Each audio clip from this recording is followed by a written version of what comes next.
peguei ele meio de surpresa. Falei, pastor, nós precisamos de um congresso de finanças da Rede de Homens, porque tem muitos homens dentro da igreja que, infelizmente, as mulheres tomaram seus lugares, né? E eu peguei ele meio de surpresa. E ele falou assim, Alex, mas por que eu? Eu falei, pastor, porque você é um pastor honrado, saiu daqui de Barretos, foi para Nova Mutum, e lá você se estabeleceu financeiramente, você é um homem respeitado, já foi um chefe de gabinete disputado pelo próprio patrão com o prefeito, para ser chefe de gabinete da cidade, então não tem ninguém para falar. E outras coisas mais que Deus tem feito através da vida desse homem, que ele sabe lidar com as finanças. É um homem temente a Deus, que financeiramente está bem estabelecido, junto com a sua esposa, a pastora Luciana, e que eu vejo que não tem outro dentro da igreja Iamir hoje para dar uma palestra sobre finanças que não seja o pastor Lucas. E Deus, e ele, como é um homem temente a Deus, é um homem que escuta a voz de Deus. Então eu creio que hoje nós devemos estar com os nossos corações abertos e a nossa mente aberta para aprender um pouco mais do Senhor através da vida dele, para mexer com uma área que, infelizmente hoje, no meio da igreja, através de muitas famílias da igreja, tem sido maldição, que é a área financeira, né? Muitas pessoas são prósperas, eu sei, mas hoje nós vamos aprender como lidar através do Espírito Santo, através de Deus, com essa área tão difícil de lidar, porque o lado financeiro é um lado difícil de lidar. Por isso que eu creio que quem veio vai sair daqui alimentado. Amém? Queria convidar o pastor Lucas, queria que vocês aplaudissem o pastor Lucas. O homem veio lá de Nova Mutum. Obrigado pela presença, pastor. E eu queria que todos ficassem em pé, vamos curvar nossa cabeça, fechar os nossos olhos. Queria que a pastora Luciana viesse aqui também, porque eu costumo dizer que o homem sem mulher é igual cobra sem veneno, não serve para nada, né? Então, não existe um homem bem-sucedido sem uma ajudadora do lado. A mulher sábia edifica a sua casa, e a tola destrói, né? Então, eu creio muito que se ele é um homem bem-sucedido hoje, tem muito que passa pela esposa também. Amém? Pai, em nome de Jesus, nós te agradecemos, te louvamos e te glorificamos, porque eu sei que o Senhor está aqui, Pai. Deus, em nome de Jesus, eu quero entregar esse workshop, esse congresso, essa ministração sobre finanças, que o Senhor possa usar o pastor Lucas poderosamente, Pai. Deus, em nome de Jesus, que o Senhor, que através da boca dele flua rios de águas vivas para a sua igreja, Pai, beber dessa água que vai sair da boca dele, Deus. No nome santo de Jesus, eu entrego esse congresso nas suas mãos, e a vida do pastor Lucas e da pastora Luciana nas suas mãos, Pai, em nome de Jesus. Amém. Amém. Obrigado, Alex. Aleluia, glória a Deus. Me sinto muito honrado pelo convite, pelas palavras do Alex. E para mim é uma honra e um desafio estar aqui com vocês. Eu tive o privilégio de entender algumas coisas na minha vida, alguns conceitos que mudaram a minha vida no ponto de vista de finanças. E eu quero me esforçar muito para compartilhar ele com vocês.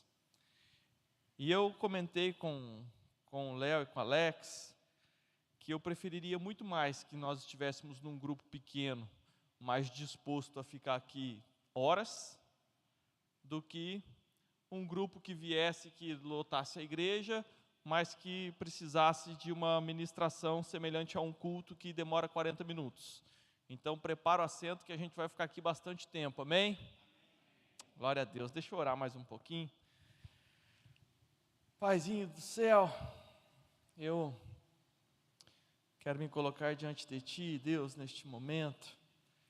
Quero colocar cada coração aqui, Deus, todos nós queremos, em nome de Jesus, Pai, aprender mais de Ti e deixar o nosso coração receptivo a entender, Deus, os Teus conselhos, as Tuas sugestões, que o Senhor possa nos ensinar, Deus, a caminharmos, Deus, de uma forma sensata, coerente com a Sua palavra e com os Seus princípios, Deus. Eu me coloco diante de Ti e peço que o Senhor me use, Deus, como ferramenta em Tuas mãos, Pai, em nome de Jesus, Deus. Amém. Amém. Queridos, eu vim com uma camiseta característica. Essa camiseta eu ganhei. Toda vez que eu pego o microfone para falar na igreja, eu repito essa frase: que se você quebrar o princípio te quebra. E eu quero enfatizar ela aqui para a gente entender a profundidade desse conceito. Pode passar, por favor. Essas duas frases são antagônicas. E basicamente, está escrito lá em Lucas 11, 22. O 11, 22 é novembro de 2022, tá? Não é na Bíblia não, sou eu mesmo. Então, só vive promessas quem cumpre princípios. Coloca isso no teu coração. A Bíblia tem um monte de promessas, mas não é para todo mundo. A Bíblia tem um monte de promessas. A palavra de Deus, ela já foi declarada para você. Deus já falou que você vai ser bem-aventurado onde você for, que a bênção vai te acompanhar, que os teus celeiros serão fartos. Mas por que muitas vezes os celeiros do crente não é farto? A Bíblia está mentindo? Não, ela não está. Só que você não cumpre os princípios para encher os teus celeiros. Então você não vive essa promessa. É isso. Só vive a promessa quem cumpre o princípio. A Bíblia fala que a gente vai ser honrado. E nem sempre os crentes são honrados. É porque você não está cumprindo um princípio de honra. Então você não vive a promessa porque você quebrou o princípio. Então quando você quebra princípios de honra, você tem um chefe, você trabalha na empresa X, e você desonra o teu chefe. E na primeira oportunidade que tem, o teu chefe te desonra. O primeiro a ser punido, o primeiro a ser cortado é você. Você não é honrado onde você trabalha. Sabe por quê? Porque você não honra o seu patrão. Porque você não honra a empresa que você trabalha. Porque você não veste a camisa do lugar onde você está trabalhando. Então você quebra o princípio te quebra. O princípio te demite. Não é o teu chefe. Você não vive a promessa de Deus porque você não cumpriu o princípio. Então, assim, isso tinha que estar na Bíblia. Só vive promessas quem cumpre princípios. E se você quebrar o princípio te quebra. A gente vai falar muito sobre isso. Amém? Pode passar, por favor. Princípio básico, antes de nós começarmos tudo. Porque, afinal de contas, tem alguém aqui que não é evangélico? Que não é evangélico, amém? Glória a Deus. Todos são cristãos, todos acreditam em Deus, amém? Amém, glória a Deus. Primeiro, básico, que eu não precisava falar, mas é importante que seja dito, Portanto, não se preocupem dizendo o que vamos comer, o que vamos beber, o que vamos vestir, pois os pagãos é que correm atrás dessas coisas. Buscai, pois, em primeiro lugar ao reino de Deus e a sua justiça, e todas as outras coisas vos serão acrescentadas. Você está careca de saber esse versículo. Então, se a gente busca em primeiro lugar as finanças, as riquezas, a prosperidade, você quebrou o princípio básico. Por que você quer ser rico? Por que você quer ter a conta cheia? Por que você quer ter patrimônio? Tem que ser por esse motivo, senão não faz sentido. Tem que ser para buscar o reino de Deus em primeiro lugar, para você honrar a Deus com tudo que você tem. Então, por favor, não caia na primeira armadilha, senão não faz nem sentido você estar aqui. Amém? Então, o primeiro princípio é que Deus precisa estar em primeiro lugar. Eclesiastes 5,19: quando Deus concede riquezas e bens a alguém e o capacita a desfrutá-los e aceitar a sua sorte e ser feliz em seu trabalho, isso é um presente de Deus. Então, querido, aceite esse presente de Deus, aceite essa palavra de Deus, mas tendo na mente que, o reino de Deus precisa estar em primeiro lugar. E eu quero ir além. Pode passar, por favor. Não sirva a dois senhores. Cara, Deus nunca se comparou com o diabo. Em nenhum local da Bíblia você vê Deus se colocando em um campo de batalha contra o inimigo. Não, Deus está acima de tudo isso. Você nunca viu Deus falando que uma comparação entre Deus e Lúcifer ou Satanás? Não. Agora Deus, Ele coloca o dinheiro como um senhor. Deus compara, Deus a um senhor. Então, se tem alguém que pode competir com Deus no seu coração, não é o diabo, é o dinheiro. O dinheiro, ele é um forte candidato a tomar no teu coração o lugar que deveria ser de Deus. Então, cuida. Vamos ler lá. Mateus 6,19. Eu vou ler só o negrito, porque você já conhece esse versículo. Pois onde estiver o seu tesouro, aí também está o teu coração. Então, se o teu tesouro é dinheiro, é finanças, é patrimônio, pronto, já descambou tudo. Começou tudo errado. Começou pelo lado errado. E daí Mateus 6,24 ele continua: ninguém pode servir a dois senhores, pois odiará um e amará outro, ou se dedicará a um e desprezará o outro. Vocês não podem servir a Deus e ao dinheiro. Então às vezes fica parecendo que, poxa, então eu tenho que ser pobre, porque se eu não posso servir a Deus e a dinheiro, eu quero servir a Deus, então eu tenho que ser pobre. Não é isso que a Bíblia está falando. A Bíblia está falando que você não pode servir ao dinheiro. E você sabe o que acontece? Muitas vezes a gente inverte os conceitos da nossa vida, e em vez do dinheiro te servir, você serve o dinheiro. Você se torna escravo do dinheiro. Eu aprendi uma coisa fantástica, que o dinheiro, ele é um ótimo servo, mas ele é um péssimo patrão. Vou repetir para entrar no teu coração. O dinheiro, ele é um ótimo servo. Se o dinheiro estiver trabalhando a teu favor, top. Você não está servindo o dinheiro, é ele que está te servindo. Agora, se o dinheiro for o teu patrão, significa que você serve ele, você corre atrás dele. Então, guarda isso no teu coração.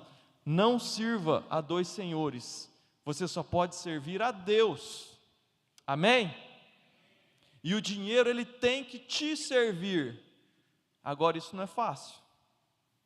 Isso requer um certo cuidado. E a gente vai falar sobre isso. Mas ainda nessa pauta de não servir, a dois senhores, olha Marcos 10. Filhos, quão difícil é para os que confiam nas riquezas entrar no reino de Deus. É mais fácil passar um camelo pelo fundo de uma agulha do que entrar um rico no reino de Deus. Cara, como é forte isso. Mas repara no texto. Quão difícil é para os que confiam no dinheiro. Então deixa isso entrar no teu coração. A nossa confiança vem de Deus. Deus é o nosso socorro bem presente na tribulação, não é o dinheiro. Se você confiar no dinheiro que você tem no banco, você caiu nessa armadilha. Você é tão pobre que só tem dinheiro.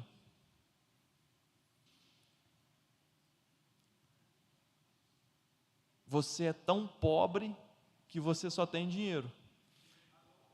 Então a gente não pode confiar no dinheiro. A gente não pode confiar naquilo que o dinheiro... A gente precisa confiar em Deus. Amém? Passa, por favor. Não idolatre o dinheiro. Significado de idolatria é demonstrar excesso de amor ou paixão por algo ou alguém. Então a gente gosta de apontar para quem é cristão, que tem lá suas imagens, né? Geralmente o povo da católica, a gente gosta de falar que eles são idólatras e tal. E a gente? Será que a gente não idolatra de alguma forma o dinheiro? Quem ama o dinheiro jamais dele se farta. Cara, essa é a mais pura verdade. E daí, uma frase dessa dita por Salomão milênios atrás: quem ama o dinheiro jamais dele se farta. Não importa se você tem bilhões, às vezes você confia só no seu dinheiro e você quer ter trilhões. E não que isso seja errado, tá bom? O que define se é errado ou não é o teu coração.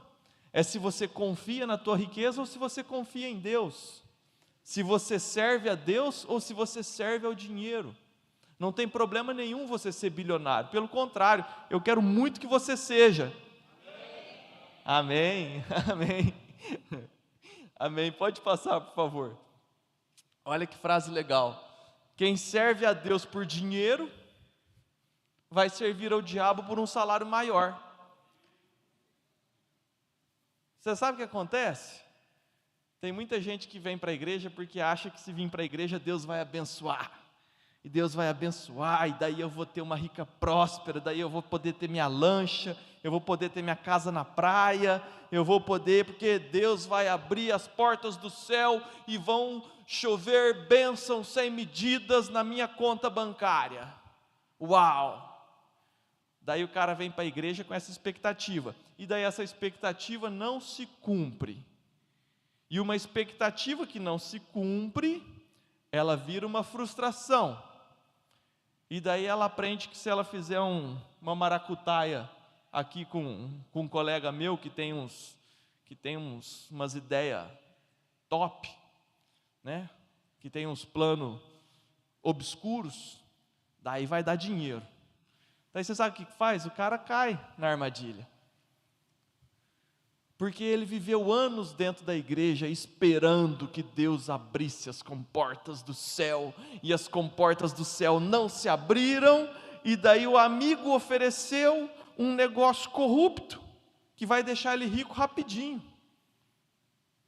Ele cai dentro, porque ele veio para Deus não por quem é Deus, ele não confia em Deus, ele veio para Deus pelo salário que Deus poderia dar.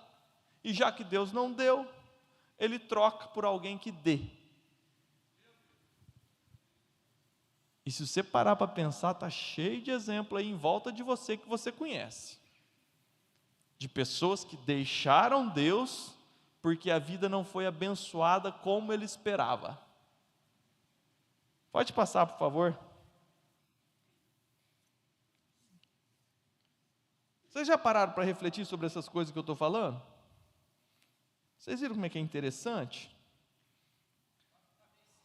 Posto tudo isso, eu quero colocar alguns princípios fundamentais de finanças, de riqueza, de prosperidade. Então vamos começar por Adão. Vocês conseguem ler daí ou não? Ah, quem está no fundo aí? Marcelo Pancada, Cordeiro, pastor. Não entendi nada. Princípio de Adão. Vamos lá, Gênesis 2, versículo 15. Está escrito assim: e tomou o Senhor Deus o homem. Quem que tomou o Senhor Deus? Ah, tá, foi o homem. O homem. E pôs no jardim do Éden para quê? lavrar e guardar. Tem um monte de crente chato que fica falando assim: nossa, quem mandou Adão pecar? Agora a gente tem que trabalhar. Se ele não tivesse pecado, a gente estava na sombra e água fresca. Tem um monte de crente com teologia barata falando essa bobagem. Adão tinha pecado aqui? Não. E qual foi a ordem de Deus? Lavrar e guardar. Meu irmão, você já plantou? Você já viu tanto que dá serviço você plantar uma semente, fazer ela nascer, e depois você cuidar dela até ela crescer, e você colher e transformar ela em comida? Sem trator? Meu amigo, é serviço, meu irmão. Você sabe o que é você guardar a terra que Deus te deu? Então o trabalho, ele foi posto, foi a primeira ordem que Deus deu para Adão. A gente tem Adão como modelo de família. Eva nem sabia que dia era dia, noite era noite aqui ainda. A Eva está lá para baixo na história. Por enquanto nós estamos só com Adão. E a ordem foi para o homem lavrar e guardar. Daí ele continua. E ordenou o Senhor Deus a quem? Ao homem, porque a mulher nem existe aqui ainda. Ao homem, dizendo: de toda a árvore de Deus comerá livremente, mas da árvore do pecado, daí você conhece a história. Deus nunca falou para Eva não comer o fruto. Deus falou para Adão. Deus nunca falou para Eva lavrar, cultivar e guardar. Deus falou para Adão. E depois que Adão era esse homem, aí Deus falou: cara, esse cara está merecendo um enrosco. Vou arrumar uma sarna para ele se coçar. Daí veio a Eva. Cunhadinha linda! O seu irmão falou que a gente é a cobra e você é o veneno. Foi o seu irmão que falou, só para te lembrar, tá? Não fui eu. Depois você se acerta com... Eu gostei da do Alex aí, ó. O homem é a cobra e a mulher é o veneno. Foi ele que falou, não fui eu, tá bom? Então vamos lá. Deus ordenou, foi para o homem. Deus não pediu para Eva. E às vezes tem homem que, porque a mulher é bem colocada, o cara quer cuidar só de casa e não fazer nada. Ô meu irmão, a sua mulher pode ser multimilionária. Você não pode parar de plantar e de guardar e de não pecar. Então, dentro de uma família, a responsabilidade de cultivar, de guardar e de fazer a família não pecar é do homem. O homem tem essa responsabilidade de ser o sacerdote. Ah, mas a minha esposa é multimilionária, eu vou trabalhar para quê? Sabe para quê? Para ela ter orgulho de você, porque senão você não é homem. Porque daí ela vai preferir outra pessoa, daí ela vai admirar outro alguém. Então, ficar desempregado é normal, né? Passar por situações financeiras difíceis é normal, todo mundo passa por altos e baixos, eu já passei por um monte. Minha esposa brinca que viver ao meu lado é uma roda gigante, que é uma montanha russa, ela fala, que é muitas emoções. Mas eu nunca vou parar de trabalhar por mais multimilionária que minha esposa se torne. Tá ouvindo, né, mulher? Ó, fica rica aí, que eu fico feliz. Mas, ei, homem, você precisa plantar, você precisa guardar a sua casa, você precisa ser capaz de dar segurança para o que é teu, nem que seja para sair no soco, nem que seja para dar um tiro. Ó, pastor falando com todas as letras, inclusive está na Bíblia, né? Se alguém entrar na tua casa e roubar o que é teu, mata. Está na Bíblia. Então você precisa ser capaz de cultivar e guardar e fazer a sua família não pecar. Você precisa ser, esse é o princípio de Adão.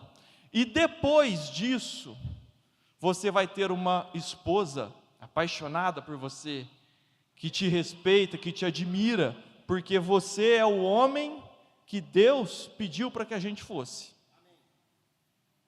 Amém? Mulheres, cara, é fantástico. Provérbios 31, não é? Mulher virtuosa é Provérbios 31. Tem como colocar aí a Provérbios 31?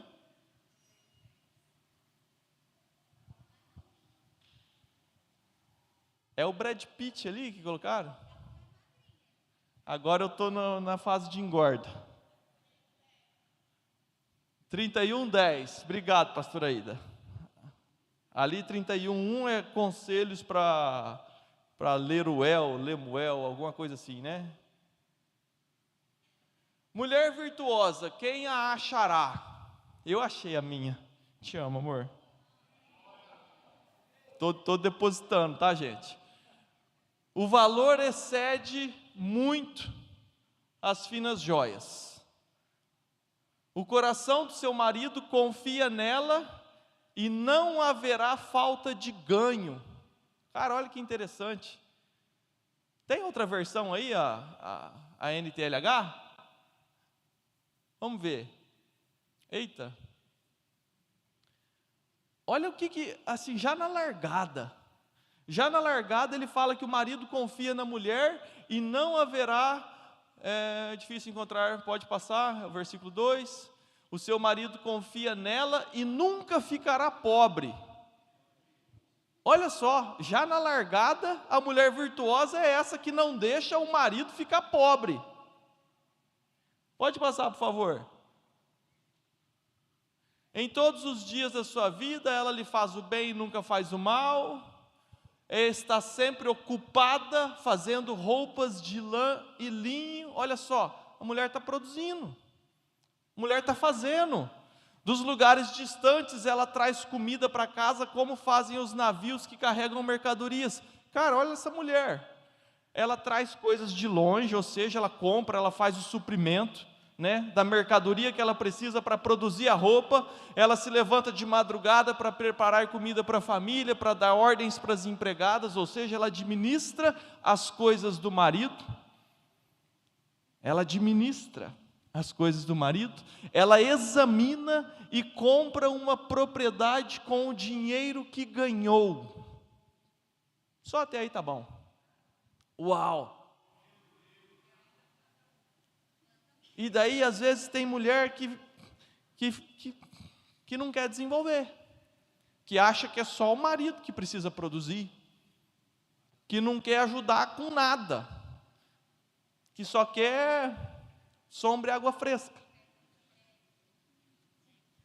cartão de crédito.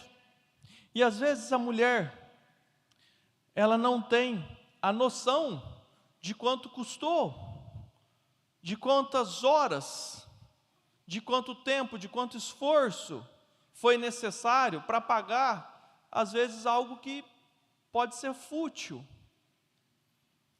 Então, quando a mulher ela é ativa nas coisas da família, ela sabe aonde que aperta o calo, ela sabe até onde ela pode ir, até onde ela pode ajudar.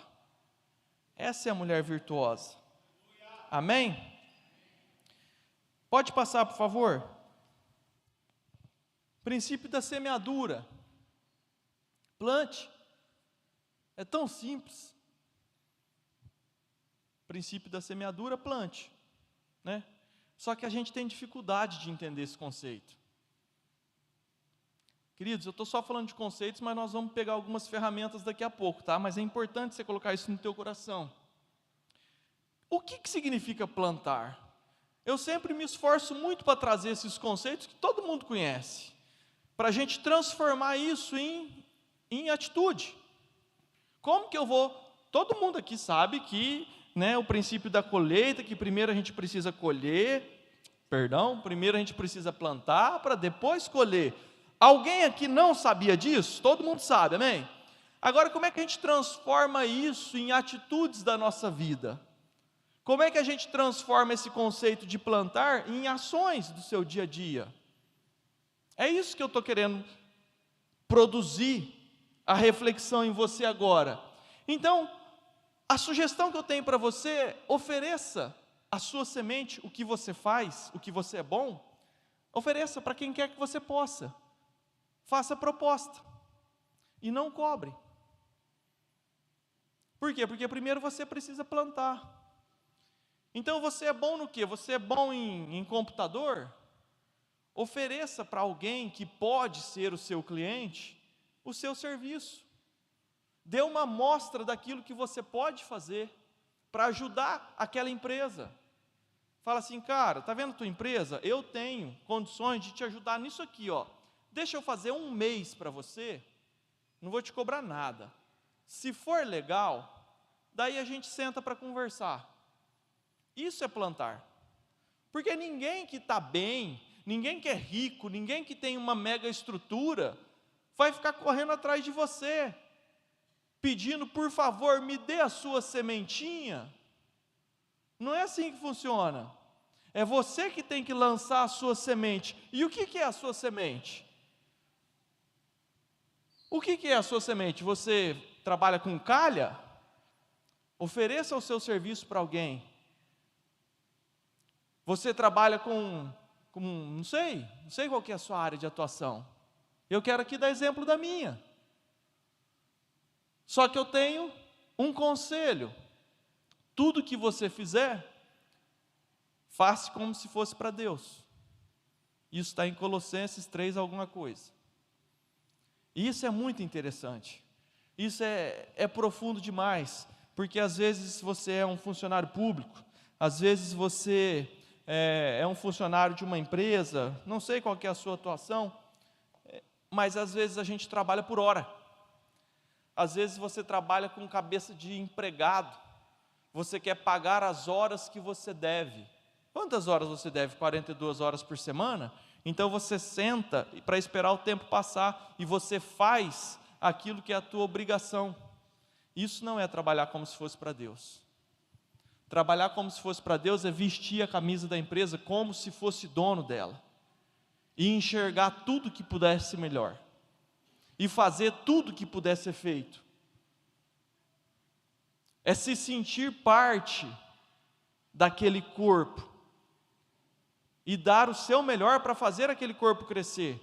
Porque o que diz a Bíblia é que você não está trabalhando para homens. Você tem que trabalhar como se fosse para Deus. É isso que diz a Bíblia. E você vai ser recompensado por Deus, diz a Bíblia. Não pelo seu patrão. Então, se você cumpre esse princípio, em algum momento, Deus vai tocar, nem que seja o coração do seu próprio patrão ou de outro. E você vai para algum lugar melhor que você mereça. Agora você precisa plantar. Sabe, trabalhe, não seja um empregado que não veste a camisa. Multiplicar o seu talento. Deus deu talento para todos nós. E multiplicá-lo é uma obrigação. É uma obrigação tua. Não é uma sugestão de Deus. Aquele que enterrou o seu talento e devolveu exatamente o que recebeu, ele foi chamado de servo mau e negligente.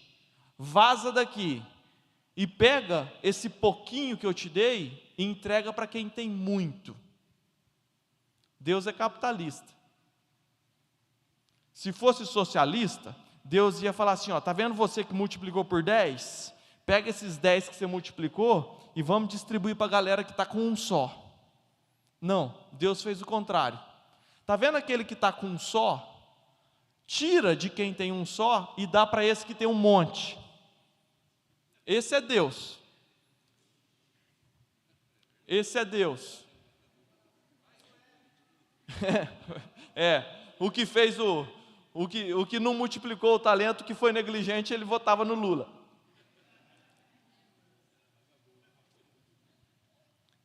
Presta atenção, você tem obrigação de multiplicar o seu talento.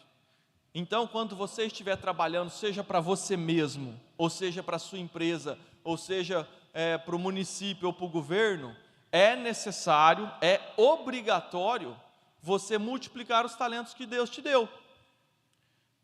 Eu quero falar um pouquinho sobre plantar, e eu quero me colocar como exemplo, tá bom?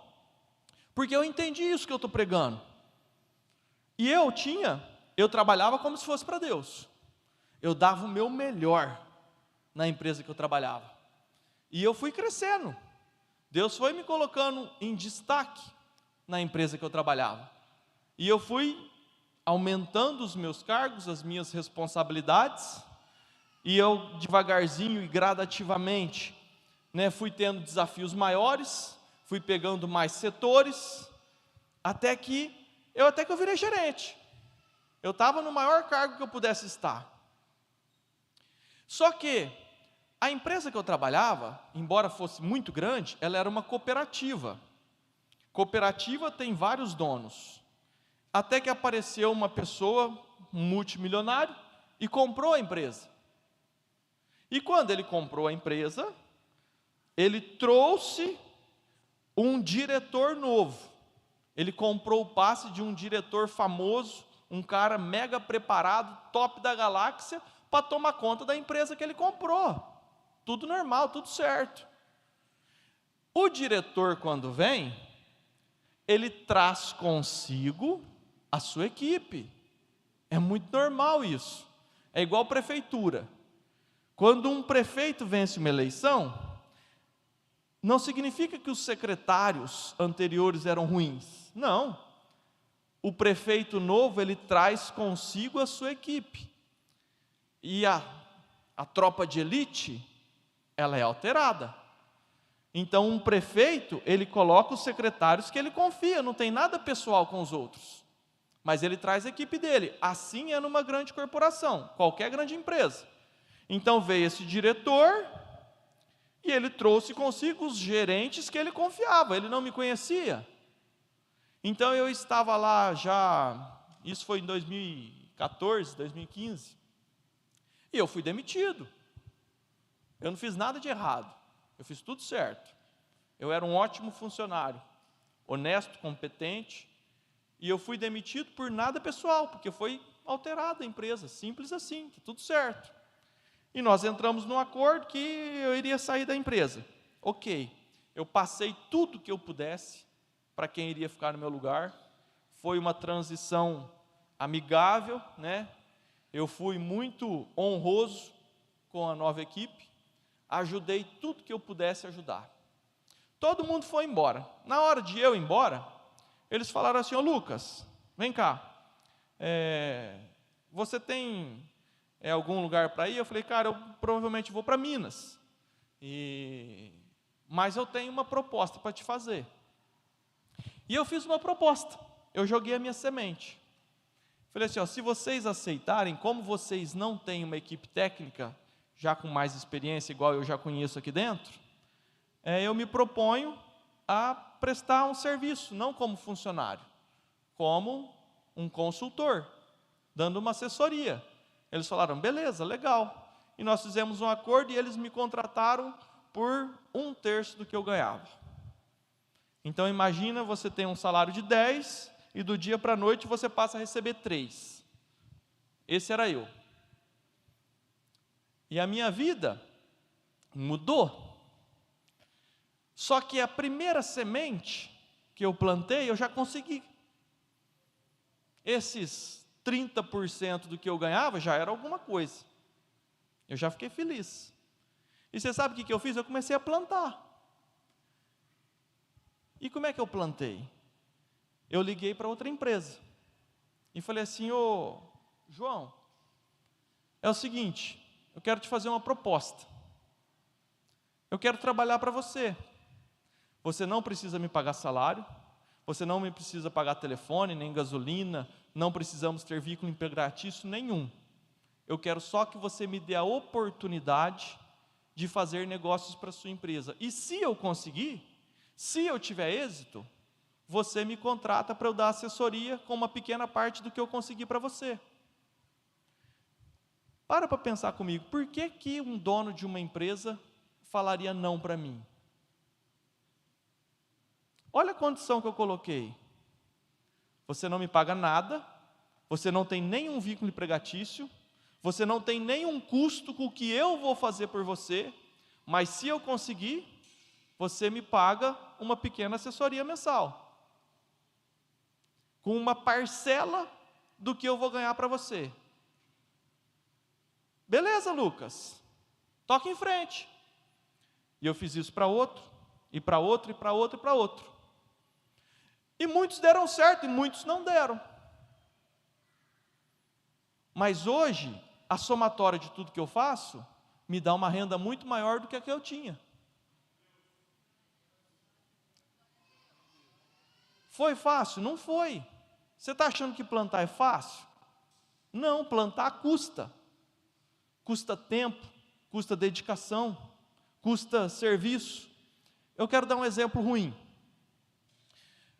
De todas as sementes que eu plantei, eu tinha uma especial. Uma que me deixaria rico. Tá? Era essa de Minas. Já que eu não fui para Minas, eu liguei para a diretoria, montei no avião, gastei dinheiro. Fui lá para Minas, fiz uma reunião pessoal, pedi para eles me atenderem, eles me atenderam. E daí eu sentei com o presidente da empresa e com mais 3 ou 4 diretores e propus exatamente a mesma coisa que eu falei aqui.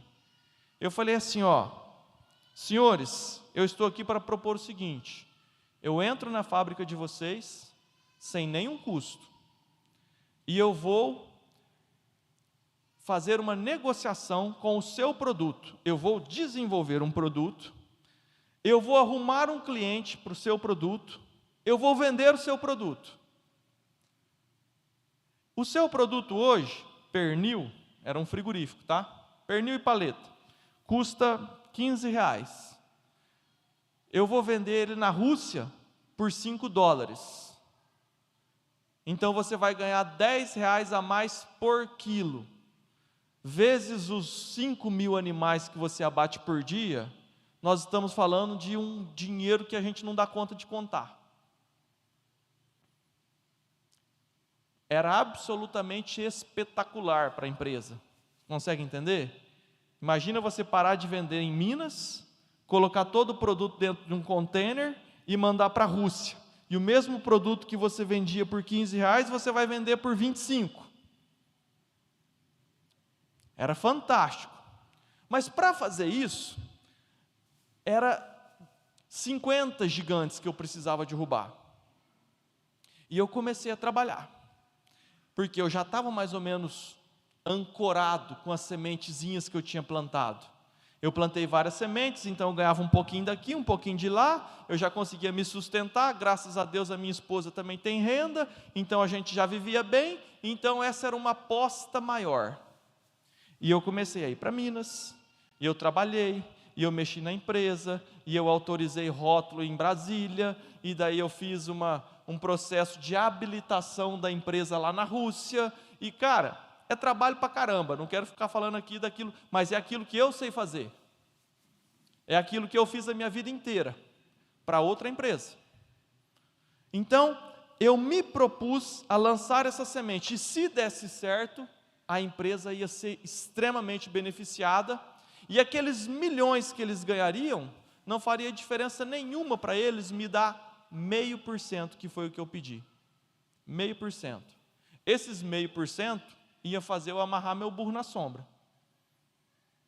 E assim eu trabalhei por 1 ano e 4 meses, sem ganhar 1 centavo, só plantando.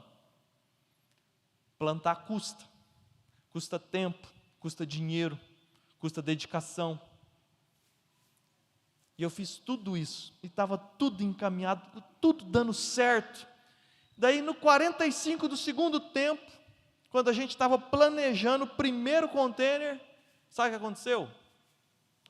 O presidente teve uma isquemia cerebral, ficou doido da cabeça, foi sério, foi parar na UTI, perdeu as suas funções intelectuais, e daí ele precisou ser substituído.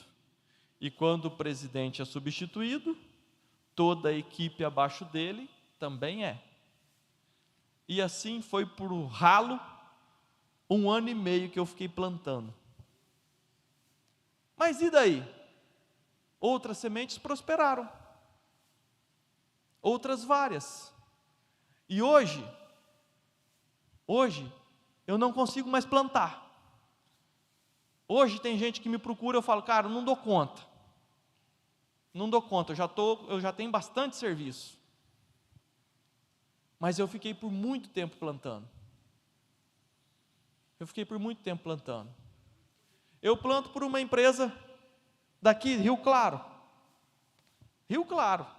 Eu lá no Mato Grosso, a mesma conversa.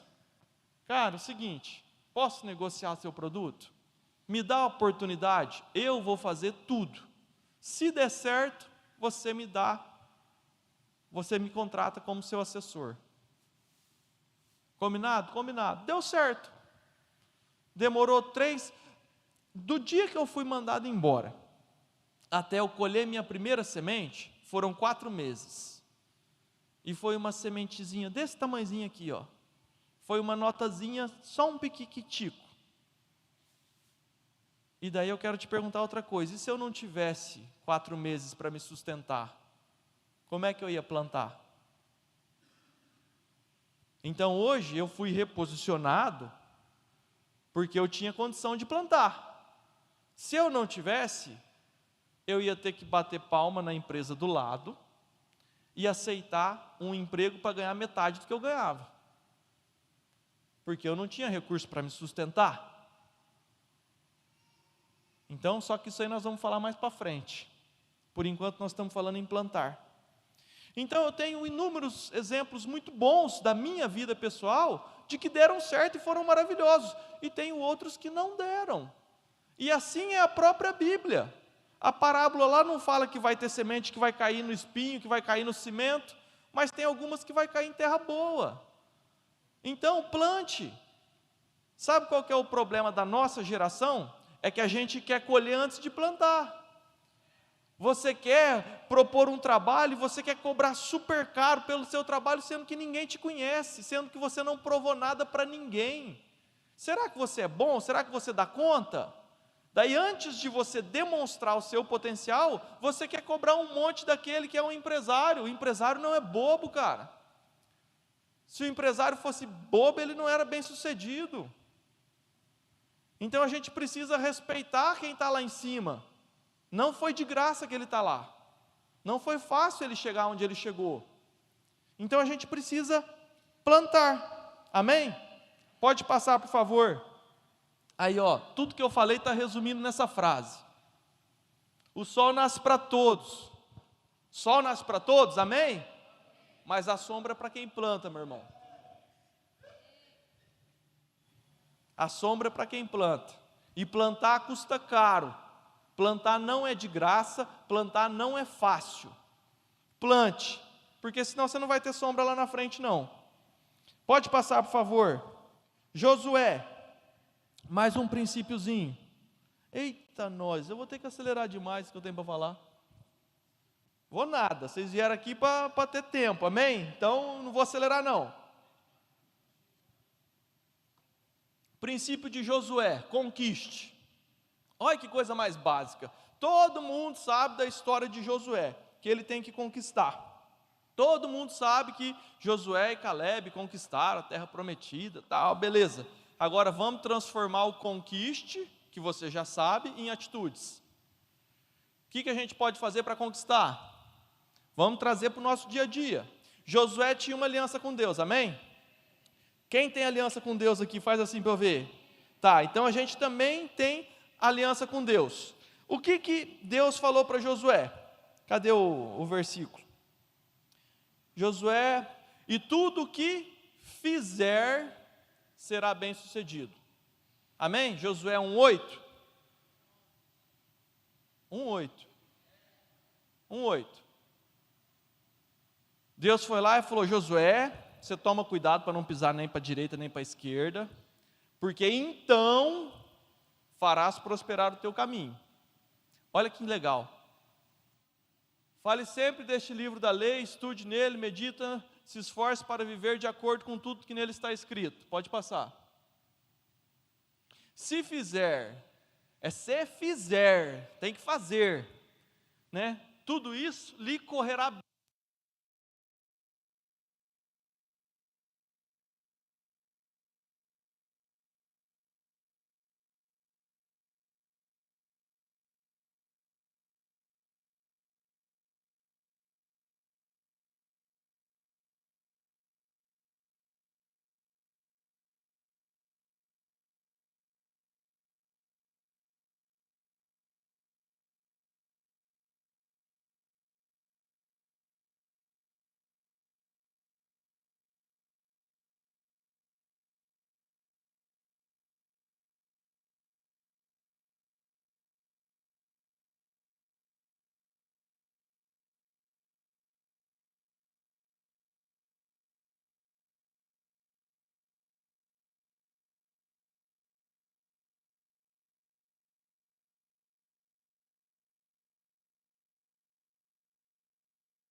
Obrigado.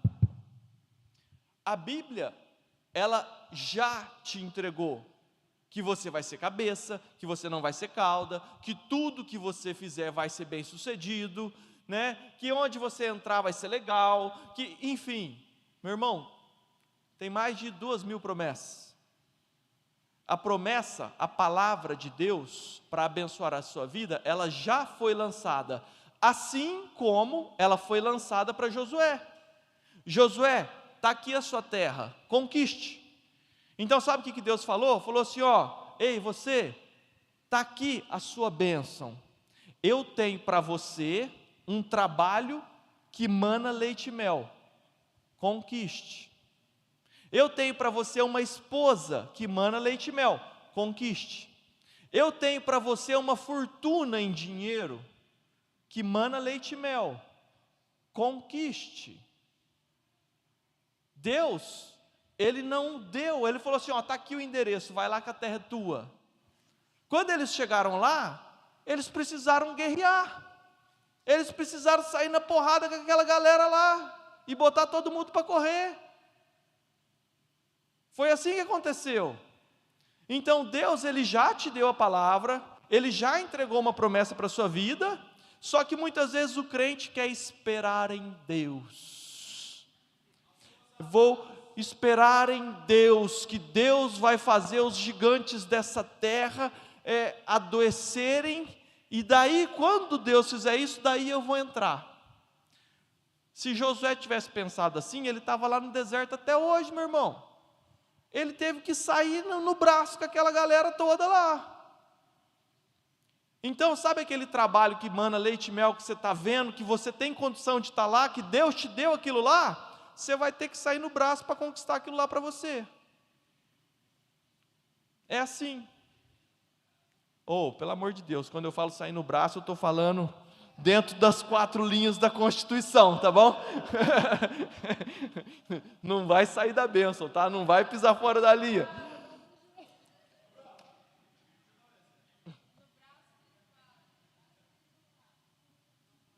Está falando a respeito da terra que mana leite e mel, né?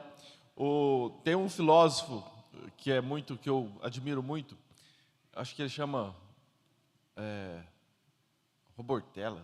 Não é. Cortella. Ele fala o segredo da vida. Qual que é o segredo da vida? Que vaca não dá leite. Vaca não dá leite. Deus já te deu a vaca, mas ela não dá leite. Se você não acordar de madrugada, amarrar o pé dela e ir lá no curral cheio de bosta, e ir lá e ordenhar a vaca, você não tira o leite da vaca. Ele te dá a vaca, mas a vaca não dá leite. Você tem que tirar o leite da vaca. É mais ou menos isso. Exatamente. Então, às vezes a gente vai lá, a gente vê alguém que é bem sucedido, né? E a gente fala, nossa, olha como é que Deus soprou o nome dessa pessoa, como se fosse que Deus soprou e ele foi voando igual um aviãozinho e caiu no pódio do primeiro lugar sem ter nenhum esforço. Meu irmão, ele derrubou um monte de Golias, não foi um só não. Ele matou um monte de leão para chegar lá. Não foi um só não. E daí você sabe o que é o pior? Daí você fala assim, eu vou lutar demais porque eu tenho condição de ter uma empresa igual àquela. Eu sei como que produz, eu sei como que faz, eu sei como é que funcionar e tal. Daí você vai lá e monta uma empresa e você dedica a sua vida, o seu tempo, e daí você acha que quando você fez tudo ficar bonitinho, que daí está tudo certo? Não, não está. Sabe por quê? Porque depois que Josué conquistou, daí começaram a expandir, não foi? Só que daí criou problema com os vizinhos, meu irmão. Os vizinhos não ficaram satisfeitos. Daí vem a concorrência quer te destruir. Por quê? Porque ele vai deixar barato. Então, depois que você conquista, não significa que os seus problemas vão terminar. Não, está só começando. A tribulação, ela vai ser permanente. Entendeu? A guerra, ela vai ser sempre. Para você defender o seu território, lembra lá do princípio de Adão, né? É plantar e guardar. Para você guardar a terra prometida que Deus te deu, tem guerra, tem tribulação. Você precisa ter jogo de cintura, você precisa ter articulação, você precisa se defender, você precisa articular, você precisa fazer parceria, você precisa tomar cuidado para não fazer aliança com gente errada. Daí vem o governo e quer fazer um monte de problema na sua empresa. Daí vem o funcionário que você confiava e te trai e ainda te coloca no pau. Que esse não seja você, tá? Pelo amor de Deus. Tá aí um princípio que a gente não pode quebrar, né? O tal do cuspir no prato que comeu. Crente que entra na justiça trabalhista contra o patrão já não merece meu respeito. Ah, mas o meu patrão não me honrava, eu tinha direito que ele não me pagava. Pede para sair. Não está feliz? Vai procurar lugar em outra empresa. Agora, você querer processar alguém que te deu de comer, isso não é coisa de crente não, tá? Só para abrir o parênteses e fechar. Amém? Então, nunca faça isso. Porque você está desonrando, você está quebrando um princípio. E esse princípio vai te quebrar. Então não faça isso. Amém? Então, querido, conquiste. Conquiste.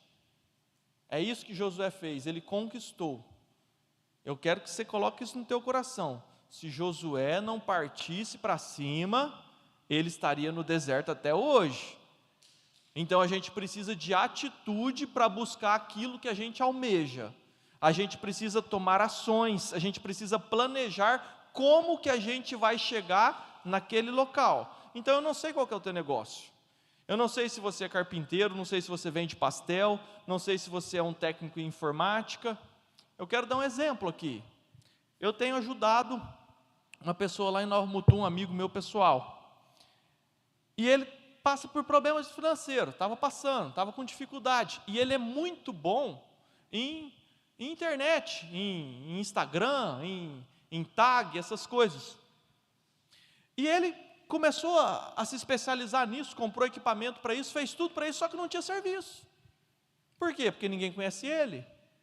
Daí eu sentei com ele, você sabe o que eu fiz? Eu falei assim, vem cá, vamos pensar junto aqui. Você plantou? Você está querendo colher o quê? Isso que eu acabei de ensinar, eu ensinei para ele. Eu falei assim, vamos ver aqui algumas pessoas que nós conhecemos na cidade que possivelmente podem ser seus clientes.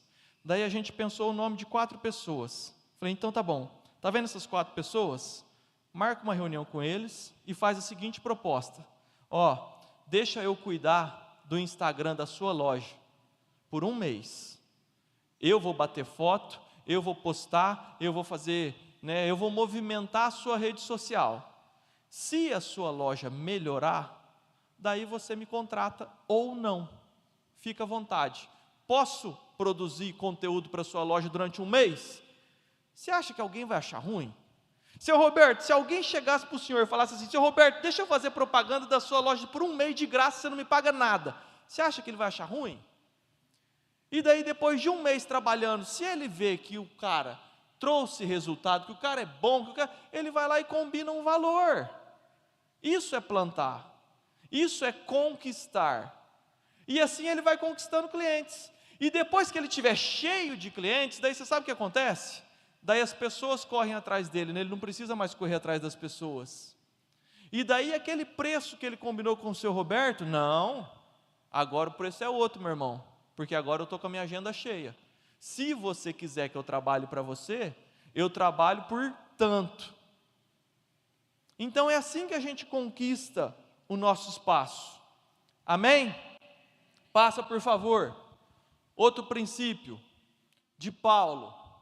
A gente gosta de ser mimimi. Eu sou muito fã de Paulo, porque Paulo é espetacular. Porque Paulo ele era muito preparado, ele era muito capacitado, ele era tudo isso aí. E daí ele vai lá e escreve assim, ó, eu sei o que é passar necessidade e sei o que é ter fartura. Aprendi o segredo de viver contente em toda e qualquer situação. Seja bem alimentado, seja com fome, tendo muito ou passando necessidade. Tudo posso naquele que me fortalece. Uau! Era Paulo falando, não era um pobre coitado. Paulo era um cara bem colocado, Paulo era um cidadão romano, ele não era um simples judeu escravo. O povo de Deus, eles eram colônia, eles eram conquistados, eles eram submissos aos romanos. Paulo não. Paulo era cidadão romano com todos os direitos. Paulo, além de ser cidadão romano, ele compunha o Sinédrio. Ele era o cara. E daí, esse mesmo Paulo, você sabe que ele foi apedrejado, que ele passou fome, que ele naufragou, que a vida dele é uma bagunça. E daí um cara desse fala que aprendeu a ser feliz em toda e qualquer situação. Então, se a gente está vivendo um momento mal agora, plante, conquiste.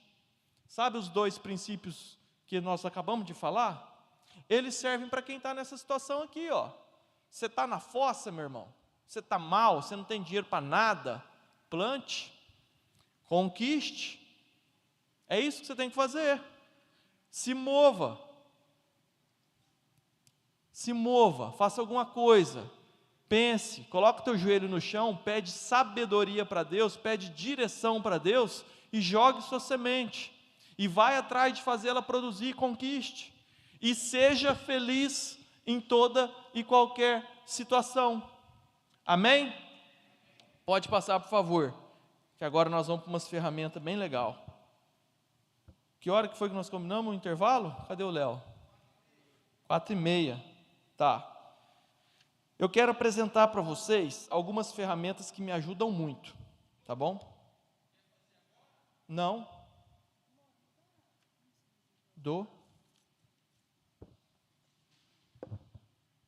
A paz, queridos, amém? Como Lucas vai começar aqui a parte das ferramentas, eu quero só compartilhar algo que foi muito importante, que eu vi acontecendo na nossa casa, e que ele acabou não falando aqui. Ele falou de uma semente que deu errado, eu achei até que ele ia compartilhar essa, que para mim foi muito forte.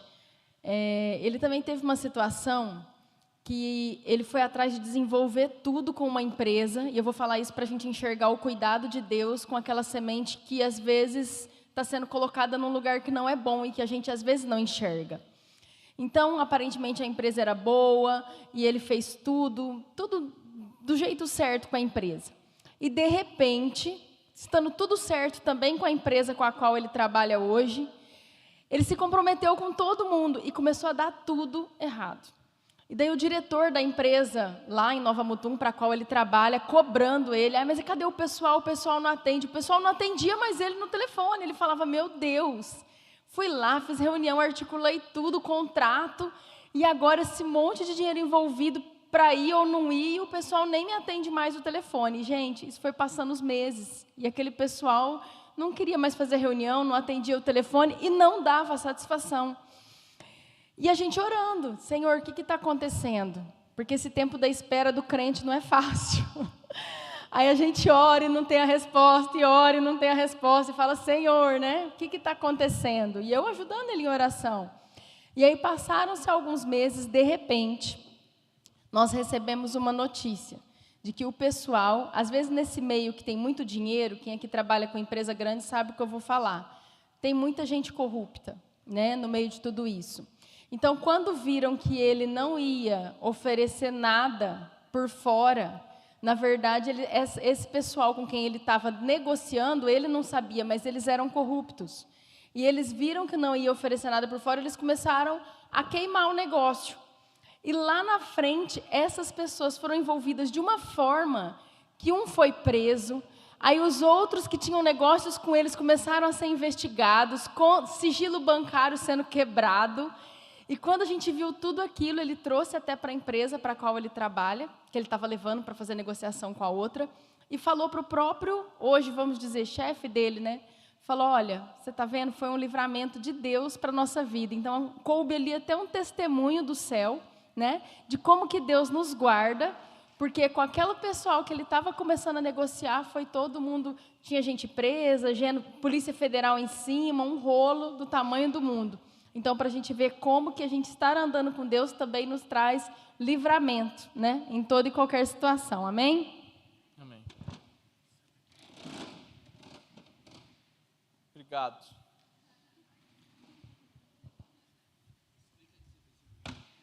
Eu fiz uma cirurgia no joelho, povo, e a minha perna endureceu, porque eu fiquei muito tempo em pé aqui. Por isso que o meu irmão está me ajudando. Então, vocês não reparam de eu ficar sentado, não, tá? Esse caso que a Lu acabou de contar, ele foi extraordinário. Foi um livramento de Deus na minha vida, que eu só entendi 6 meses depois. Mas, para vocês terem ideia do tamanho da encrenca, era um produto que na nossa planta lá, nós não tínhamos condições estruturais de produzir. Então, eu arrumei um parceiro no Rio Grande do Sul para produzir esse produto. E nós fizemos contrato, fizemos parceria, eu fui lá, desenvolvi o produto, desenvolvemos embalagem, registramos, colocamos código de barra nesse produto e distribuímos no Brasil inteiro. Tudo que é supermercado no Brasil já estava cadastrado, código de barra para receber o produto. E na hora de vir o produto, eles viraram as costas para mim e não me atenderam mais o telefone. Então tinha um caminhão de gente, diretores, o dono da empresa, perguntando, cadê o produto que não veio, o que aconteceu? E todo mundo olhava para a minha cara, estava escrito o nome na minha testa, assim, ó, aqui. Então foi um momento muito difícil para mim. Foi bem chato. Quero que vocês imaginem a situação, né? Os clientes receberam, os clientes deram um pedido para receber o produto cadastrado com código de barra na gôndola, e o produto não veio. Então eu não entendi o que aconteceu. Foi mais uma semente que eu plantei por 1 ano e 2 meses, que não brotou. E daí lá na frente, a gente descobriu que a turma era toda corrupta. Hoje está num processo criminal contra aquela galera. São milhões de reais envolvidos num monte de processo. E todos aqueles que eram parceiro dele estão nesse processo, estão sendo investigados. Então, de uma forma ou de outra, se eu tivesse feito a parceria, o meu nome estaria no bolo dessa investigação criminal. E mesmo que não encontrasse nada, ia ficar muito ruim para a minha reputação. Então, Deus cuidou de mim nos mínimos detalhes. Amém. E 6 meses depois, eu encontrei um outro parceiro que fez brotar justamente o mesmo fruto. Hoje está tudo funcionando, graças a Deus por isso. Não me lembrava desse episódio, mas realmente é muito legal. Ainda tem 10 minutos, eu quero aproveitar para a gente colocar a primeira das ferramentas que eu quero sugerir, tá bom?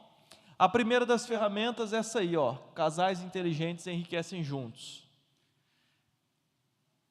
Quem aqui já ouviu falar de Gustavo Cerbasi? Alguém? Gustavo Cerbasi é um dos principais economistas, um dos mais respeitados no Brasil hoje, tá? E lá no começo, há muitos anos atrás, ele escreveu esse livro. Esse é o título do livro dele, Casais Inteligentes Enriquecem Juntos. E daí ele defende que o princípio, né? Perdão. ele defende que um dos principais motivos, né, de brigas dentro de um casamento é a vida financeira, e de fato é. Tanto quanto falta, como quando sobra dinheiro. É até difícil de entender, mas é muito comum sobrar dinheiro e ter brigas entre o casal, porque sobrou dinheiro. Porque a esposa, ela tem uma expectativa com o dinheiro que sobrou, e o marido tem outra. Então, às vezes, se isso não for bem conversado, às vezes até a sobra de dinheiro gera problema dentro do casamento. Agora a falta, meu irmão, a falta é assim, ó, bateu a necessidade à porta, o amor pula a janela, não é assim? É confusão, sangue, fogo, coluna de fumaça quando falta dinheiro dentro de casa. É sempre muito complexo você ter uma vida saudável dentro da sua família, se está todo mundo com necessidade. Então ele parte do princípio que quando o marido e a mulher se unem em prol de enriquecimento, é muito mais fácil, é muito mais eficiente.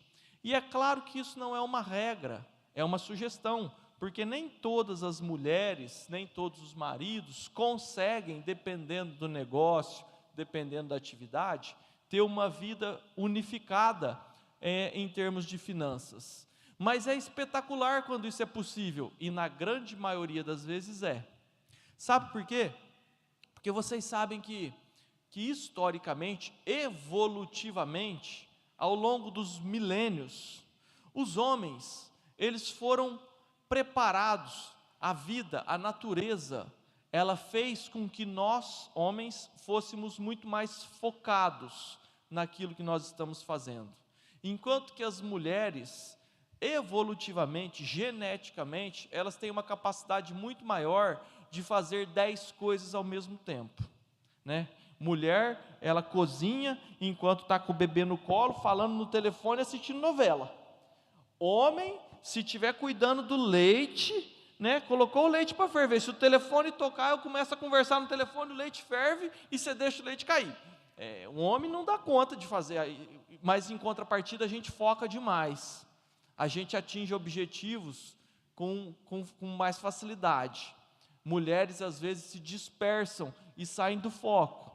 É claro que isso não é uma regra, mas a grande maioria, né, é claro que existem exceções, mas a grande maioria dos homens e mulheres tem essas características.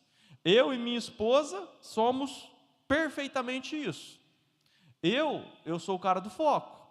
Eu foco naquilo que eu preciso, eu traço estratégias, eu traço objetivo, eu sou disciplinado com aquilo que eu preciso alcançar. Eu tenho facilidade para chegar aonde eu me proponho a chegar. A Luciana é um avião, é um polvo, né? Ela tem 8 papéis, um em cada braço, e ela sabe de todos que ela está lendo, né? Enquanto isso, ela está contando piada no WhatsApp com a comadre. Então, na nossa vida, esse conselho é fundamental. Agora, olha que interessante. A gente quer dar crédito para o Gustavo Cerbasi? Não. Esse crédito é da Bíblia. Porque quando o Gustavo Cerbasi falou, o Brasil inteiro, é um economista famoso, a gente dá crédito. Mas a verdade é que os principais conselhos de finanças, eles estão propostos na Bíblia muito antes de Gustavo Cerbasi. Porque a Bíblia fala, né? Não é bom que um homem esteja só, farei uma mulher para que lhe seja auxiliadora e lhe corresponda. A Luciana prega muito sobre essa questão de submissão. Submissão não é a mulher estar abaixo do homem, é ela estar sob a mesma missão. Então, quando você tem uma mulher que se propõe a te ajudar a organizar a sua vida financeira, a sua vida profissional, você se torna muito mais eficiente. É muito mais fácil. Então, lá em casa, a Luciana já sabe, eu não pago imposto. Eu fiz uma lista de 20 coisas que eu tenho para pagar todo mês. Então, eu tenho que pagar o piscineiro, tenho que pagar uma secretária que a gente tem lá em casa, eu tenho que pagar a conta de luz, conta de água, é a Luciana que paga tudo. Por quê? Porque ela é muito mais organizada do que eu.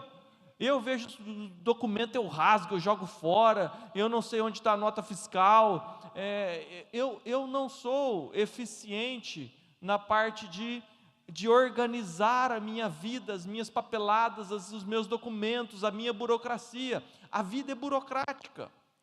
E quando a gente tem uma mulher para nos auxiliar nisso, é fantástico. E muitas vezes o marido quer ser um machão, quer ser um macho alfa e quer tomar conta de tudo, e você não dá conta. E você tem ao seu lado alguém que poderia te auxiliar e fazer você ficar muito mais eficiente naquilo que você faz. Você entende? E às vezes a gente desperdiça o potencial de unir as nossas forças. E daí eu tenho outra coisa maravilhosa para te falar. Quando a sua esposa está envolvida nas suas metas, nos seus planos, nos seus objetivos, quando os dois estão sobre a mesma missão, ela não vai gastar dinheiro à toa. Ela não vai pagar R$2.000 num vestido para o ano novo. Sabe por quê? Porque ela sabe que vocês estão juntando dinheiro para um propósito, que a gente ainda vai falar sobre isso. Se ela gastar R$500 com um perfume hoje, R$1.000 com um shampoo amanhã, vocês não vão alcançar o propósito de vida, e o propósito é maior do que as nossas vontades, do que os nossos prazeres imediatos. Então, quando a mulher está inserida nesse contexto, ela te auxilia, assim como diz a Bíblia, a você atingir o seu objetivo, e daí ela não fica mimimi, porque, ai, meu marido é pão duro, né? Ele não deixa eu comprar o meu creme. Marido, deixa a sua mulher comprar o creme, porque maridos não gostam de creme, mulheres gostam. Só que a mulher precisa saber ter um ponto de equilíbrio, e se ela participar da vida financeira do marido, ela ajuda o marido e ela ajuda a atingir as metas que forem estabelecidas. Amém? Então vamos fazer um intervalo, que são 4h30, e 4h30 a gente tem que tomar café, senão dá tremedeira.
Ô pancada, volta para o teu lugar, rapaz. Alequim, quero você, não vai embora não.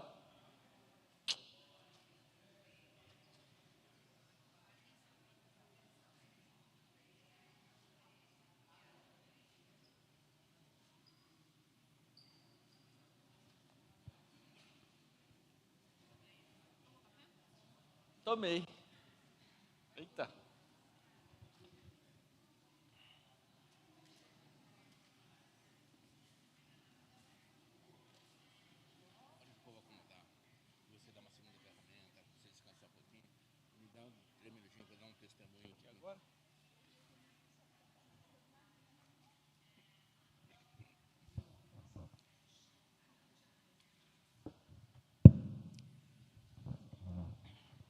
Amados, com a permissão do grande palestrante, eu queria dar um testemunho que é uma prova clara do que ele disse. E ele usou no início, né? Ele falou que o amor ao dinheiro é o maior de todos os males, né? E a gente sabe disso e... Abaixa o volume um pouquinho.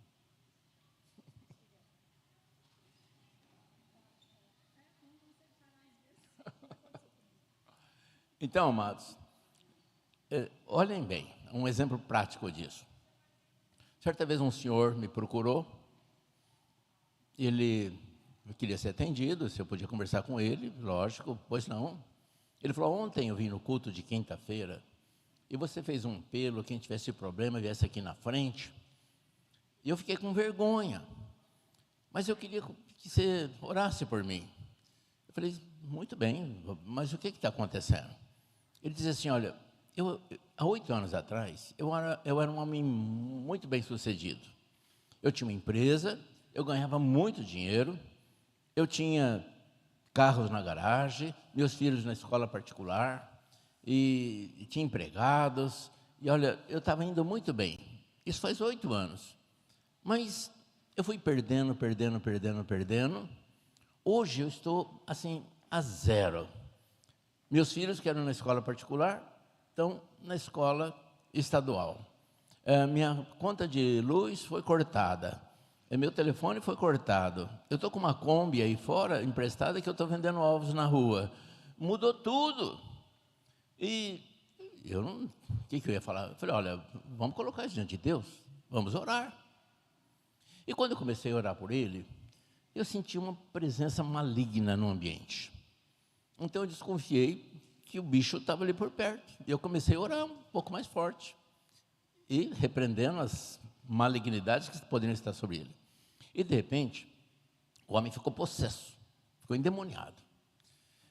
E eu lembro até que o Murilo estava aqui e eu pedi para ele filmar. Porque tem pessoas que ficam possessas, depois a gente fala, eu não acredito que ficou. Então eu filme e mostro o filme depois, né? Naquela época, hoje nós mudamos o jeito. Mas, de repente, aquele demônio mudou a voz e começou... E não era um demônio um pouco diferente, não é esse que parecia um gentleman, falando bonito, mudou a voz, e o demônio falou assim, não, eu vou acabar com a vida dele, eu vou matar ele. Eu estou colocando droga no filho, estou colocando diabetes no filho, a vida dele acabou, e eu dando corda para o inimigo porque estava filmando. Falei, muito bem, mas qual a base legal, por que você está na vida dele? Porque deve ter algum motivo. Sem motivo, você não estaria agindo na vida dele. Qual o motivo? Pode falar, em nome de Jesus. Por que você entrou na vida dele? Ele falou assim, olha só. Ele falou assim, há 8 anos atrás, como ele disse, ele era rico. Ele estava muito bem sucedido. E o dinheiro foi entrando. E olha o que o diabo falou. Ele citou esse versículo bíblico. Ele falou, você sabe que o amor ao dinheiro é o maior de todos os males. E à medida que ele amava mais o dinheiro, e o orgulho foi entrando, a soberba foi entrando, ele achando que ele era poderoso e cheio de dinheiro, eu fui entrando também. E eu comecei a dar ideias para ele, e ele achava que as ideias eram dele. Eu dava ideia, Ele fazia, eu destruía. Eu dava ideia, ele fazia, eu destruía. Hoje a vida dele acabou. Não tem mais nada. Né? Eu lembro até que ele falou, era um demônio que a família inteira, de muitos anos, estavam seguindo aquela linhagem, a família toda. Era um demônio familiar. E foi uma conversa que eu lembro que eu falei, você tem um versículo bíblico que o diabo falou que eu era sábio. Você é um homem sábio. Eu fui lá na Bíblia e falei assim, mas essa minha sabedoria vem de Deus. Ele falou assim, você quer discutir a Bíblia comigo? Ou seja, os demônios conhecem os limites dele e você estando cumprindo princípios, o princípio não te quebra, né? Então, a gente não tem dúvida que esse exemplo que o Lucas, com sabedoria e insistência, falou, que o amor ao dinheiro é um perigo, né? E olha, essa frase que ele falou é fantástica. Se o dinheiro é o teu servo, você está ótimo. Se o dinheiro é o teu patrão, você está frito. Amém? Amém. Deixa eu ir para um segundo conselho, uma segunda ferramenta importante de enriquecimento e que sem ela é praticamente impossível você crescer exponencialmente. Toda empresa tem lá um contador ou um grupo de contadores que fazem uma contabilidade muito precisa, cheia de dificuldades para controlarem fluxo de caixa, patrimônio, demonstração de resultado, balanço patrimonial, etc. Eu não quero que você faça isso, tá bom? Longe de mim te propor fazer isso. Mas existe um princípio em engenharia que diz isso aí, ó, que quem não mede não controla. Você não consegue controlar aquilo que você não mede. É impossível. Então, se você quiser controlar a sua renda, se você quiser salvar um pouquinho de dinheiro, você precisa mensurar tudo que você ganha e tudo que você gasta. Simples assim. Você jamais vai conseguir dar o dízimo se você não souber o tanto que você ganha. Quando a pessoa é um funcionário, que ele recebe um salário, daí é facinho. Eu recebi 5 mil reais, o meu dízimo é 500 reais. Agora, e quando você não é funcionário? E quando você é um comerciante, que você vende um monte, que você tem um custo daquilo que você vendeu, então você gasta um monte para produzir, você tem um monte de entrada, um monte de saída. Vamos trazer isso para a família. Você tem a entrada sua, você tem da sua esposa, às vezes você vendeu um fogão velho. Então, nem sempre você tem uma única fonte de recurso. Você pode ter muitos. Agora, muito mais difícil do que controlar o que você ganha, é controlar o que você gasta. Como que você vai saber quanto que você conseguiu poupar? Como que você vai saber se você gastou menos do que você ganhou? Se você não controla as suas finanças. Então, isso é básico. Em qualquer indústria que você for trabalhar, o que você considera importante? O volume de linguiça que você faz? Você precisa medir o volume de linguiça que você faz. E esse é um ótimo exemplo, eu quero trazer aqui para vocês. Onde eu trabalho, a gente faz 40 toneladas dia de linguiça. Tá bom? O supervisor daquele setor, ele tem essa meta. Ele sabe que ele precisa produzir 40 toneladas. Se ele produzir 38, ele vai receber um puxão de orelha, porque algum cliente não vai receber produto.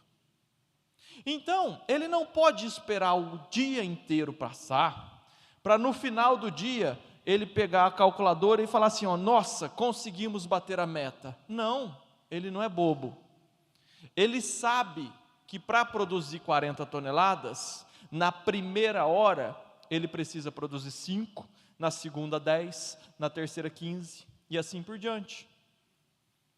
Então ele mensura, ele divide a produção dele, porque se na segunda hora ele ficou um pouquinho para trás, o que ele faz? Ele acelera. Ele tem que buscar o prejuízo. Para que quando termine o dia, ele está dentro da meta. Chegou na última hora, ele já está quase batendo a meta, daí ele pode dar uma relaxada.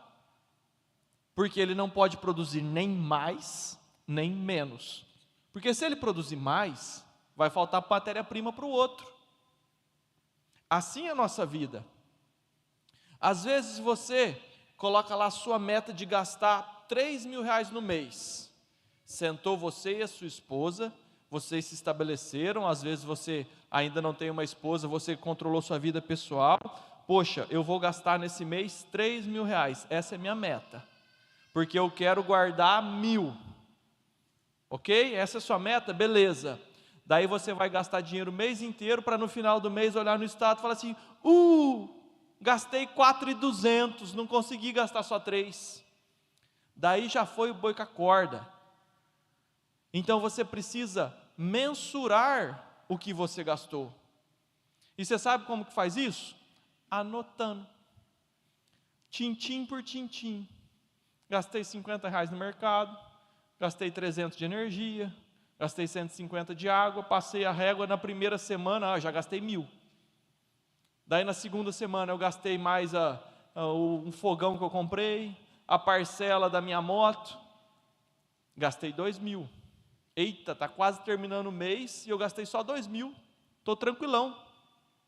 Ou se não chegou na terceira semana, já foi os 3. Agora eu vou passar fome, fazer jejum. Jejum forçado. Às vezes é bom você fazer, porque daí você aprende com o próprio erro. Quem não mensura, não controla. É por isso que toda empresa tem alguém pago para mostrar para o patrão quanto que foi gasto e quanto que foi recebido. O que tem de dívida para frente, o que tem de receita para frente.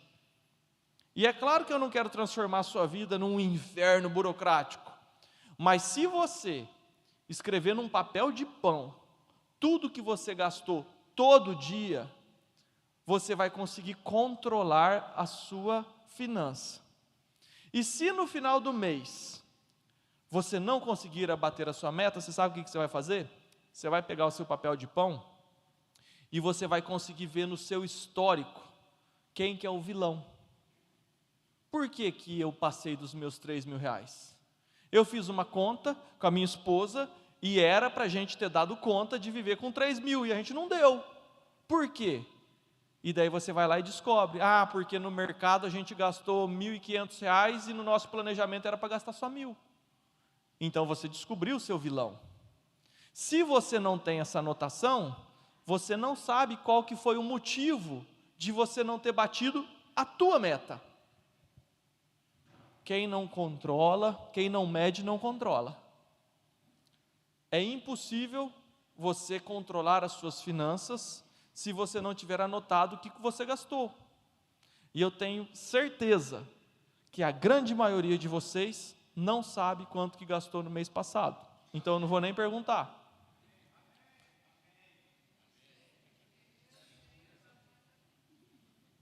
Glória a Deus pela vida de quem sabe.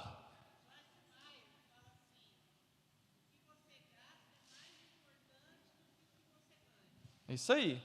Então a gente precisa controlar a nossa finança se a gente quer fazer alguma coisa. Então não importa se é no setor industrial, se é produzindo linguiça ou não.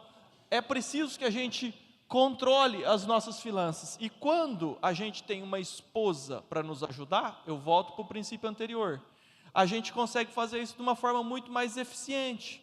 Sabe por quê? Porque às vezes, quem já ouviu falar que cachorro de 2 donos passa fome? Às vezes tem um imposto para se pagar, e eu não vou pagar porque eu acho que a Luciana vai pagar. A Luciana também não paga porque acha que eu vou pagar. Ou então os dois pagam. Então, quando a gente tem estabelecido quem que vai pagar o quê, qual que é a responsabilidade de qualquer um, e qual que é a meta que a gente pode chegar, é muito mais fácil a gente atender. E você sabe o que acontece? No primeiro mês é difícil pra caramba. Só que daí, a partir do tempo que você vai vivendo e batendo as metas, você acostuma, você cria o hábito de ter aquele padrão de vida. Porque muitas vezes vai ser necessário você dar um passo atrás no seu padrão de vida para cumprir os próximos princípios que eu vou propor. E você só vai conseguir isso se você mensurar tudo que você faz. Então, eu gosto do Excel. Excel no computador todo mundo tem. E o Excel é facinho, porque ele já tem os quadriculadinhos lá, ó. Então eu coloco a receita do meu mês de novembro, tudo que eu ganho está ali, eu e a Luciana. Então eu sei todas as rendas que nós tivemos, da onde quer que ela venha. Então ali, novembro eu ganhei tanto. E daí eu tenho todos os meus gastos debaixo de novembro. No final da linha eu sei quanto que eu ganhei e quanto que eu gastei. Sempre. Eu tenho isso. Eu tenho o histórico dos últimos 16 anos. 16 anos. Eu sei exatamente quanto eu ganhei em qualquer mês que você pedir dos últimos 16 anos. Se você não fizer isso, você não tem como controlar. Você não controla aquilo que você não mede. Amém? Pode passar para o próximo. Vamos lá. Você está aqui, nesse momento hoje, para ouvir um branquelo xarope dando uma palestra sobre finanças. Você se propôs a sair da sua casa para perder um sábado inteiro, ficar 3 horas com a bunda na cadeira. Agora imagina se vem o próprio Deus. Imagina se desce o próprio Deus do céu para te dar um conselho de finanças. O que você não faria para ouvir essa palestra do próprio Criador dos céus e da terra, a quem a gente ama, exalta e honra? A gente vive para Deus. E daí justamente esse ser maravilhoso, onipotente, onipresente, une tudo, mega power, ele vai lá e dá um conselho de investimento. E a gente não dá o devido valor. Eu estou falando desse princípio aí, ó, de José. Pode passar, por favor. Cara, Deus veio para José. Foi Deus. Ele vai lá e fala: José, guarda 20% de tudo que você produzir. E por que a gente não entende isso na nossa vida, se é um conselho de Deus? A Bíblia fala 1/5. 1/5 é 20% da renda. Se você ler a Bíblia, você vai ver que veio a fome, e quando veio a fome as pessoas iam lá negociar, e o único que tinha recurso era o Egito. Então o Egito começou a vender comida e ficar poderoso, porque vendia comida. Só que daí acabou o dinheiro do povo, e o que ele fez? Ele começou a comprar as terras. E o Egito, historicamente falando, não só na Bíblia, ele se transformou numa megapotência. Era a potência mundial da época, era o Egito. E o Egito não se transformou na potência mundial por guerra, por derramamento de sangue, por conquista de... Não, foi por negócio. Porque ele trocou terras por recurso. O Egito se tornou gigante porque comprou os vizinhos. Esse princípio é fundamental. A gente precisa entender que o Egito se tornou poderoso porque José cumpriu o princípio que Deus mandou ele cumprir: guarda 20%. E a gente não guarda. Se você entender esse princípio hoje e for capaz de transformar esse conhecimento em atitude, você vai ser rico. Simples assim. Simples assim. Você vai ser rico. A questão é conseguir guardar 20%. Não é fácil para ninguém. Você acha que é fácil para alguém? Não, não é. Eu consegui, com a graça de Deus. Eu, há muitos anos atrás, eu entendi isso. E eu passei a controlar a minha renda, a mensurar tudo que eu ganhava. Para quê? Para guardar os 20%. Porque só vive promessas quem cumpre princípios. Então, se você conseguir cumprir esse princípio, você vai viver essa promessa. Se você conseguir cumprir outro princípio, você vive outra promessa. São muitas promessas, cada uma está relacionada com uma coisa. A de finanças é essa. Agora, como que você vai guardar 20% se você não sabe quanto que você ganha? Como que você vai viver com 70%? Porque 10% é de Deus, não é teu. 10% é de Deus, não é teu. Sobrou 90%.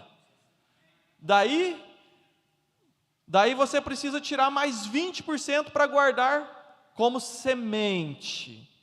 Semente, entenda isso, é semente que você está guardando, não é dinheiro. É semente. Então você precisa organizar a sua vida para você controlar, medir, mensurar, para você viver com o que é disponível. É fácil? Não, não é fácil. Mas se você conseguir, você vive promessas. Amém? Passa o próximo, por favor. Olha só, ele aí. Einstein. Juro composto é a 8ª maravilha do mundo. Quem entende, ganha. E quem não entende, paga. Deixa eu mudar o que ele disse. Quem entende, vive promessas. Quem não entende, quebrou o princípio. Deixa eu entrar no teu coração.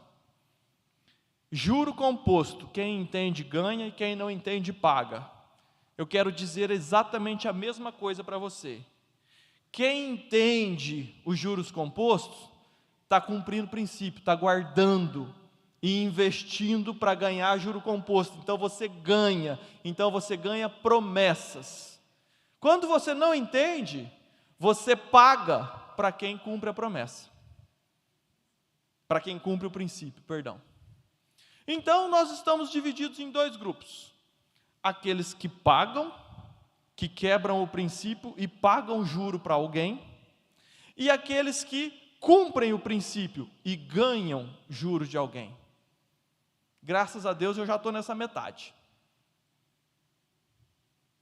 É um desafio da tua vida. Você quer viver viver a promessa? Cumpra esse princípio. Passa aí, que agora nós vamos entrar numa fase legal. Nós vamos aprender um pouquinho de matemática financeira, porque é muito difícil você entender o poder da 8ª maravilha, chamada juro composto. Então agora nós vamos brincar um pouquinho de matemática, porque tudo na vida é conta. A gente tem que fazer conta de tudo, não pode ter preguiça de fazer matemática. Quem conhece essa calculadora aí? Ela é uma calculadora financeira, chama 12C. Duvido que alguém tenha ela aqui no bolso. Então o que nós vamos fazer? Eu vou dar ela de presente para você. Você vai tirar o seu celular do bolso agora e vai baixar um aplicativo chamado Calculadora 12C. Faça isso agora.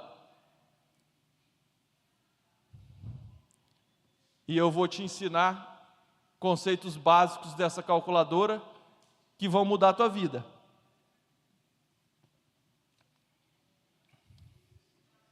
Quem aqui consegue fazer isso agora? Levanta a mão para eu saber, porque se ninguém conseguir, a gente já não faz. Tá bom, tem uma grande turma que consegue. Então vai lá, 12C. A hora que você digitar, não coloca qualquer uma não, vou te explicar qual que você vai fazer. Tem uma escrito TOT RPN, tem um izinho, é o ícone dela. Encontraram ela aí? Então abaixa essa aí. TOUCH, TOUCH, RPN maiúsculo. E ela tem um símbolo de um I. Baixa essa calculadora. Beleza. Na horizontal, quem já baixou vai levantando a mão aí para eu saber. Ih, ninguém conseguiu baixar ainda, vou esperar mais. Não, mas pouca gente só.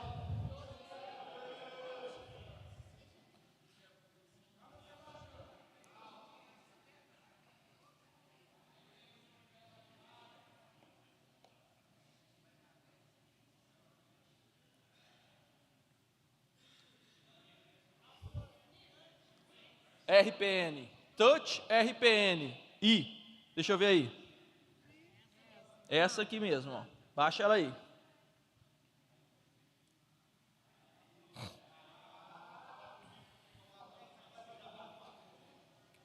Quem está tentando e ainda não conseguiu, levanta a mão. Tá, vamos esperar mais um pouco.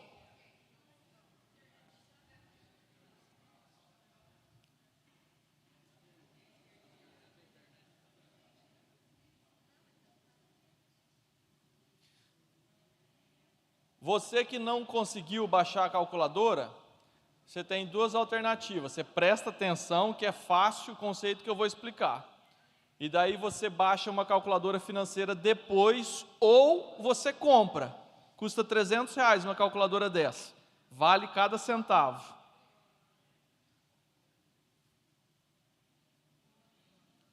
E aí, mais alguém não conseguiu? Levanta a mão aí, quem está tentando, para eu saber se eu preciso continuar esperando. Todo mundo conseguiu? Não, quem não tem internet, baixa depois e presta atenção aqui que vai dar certo.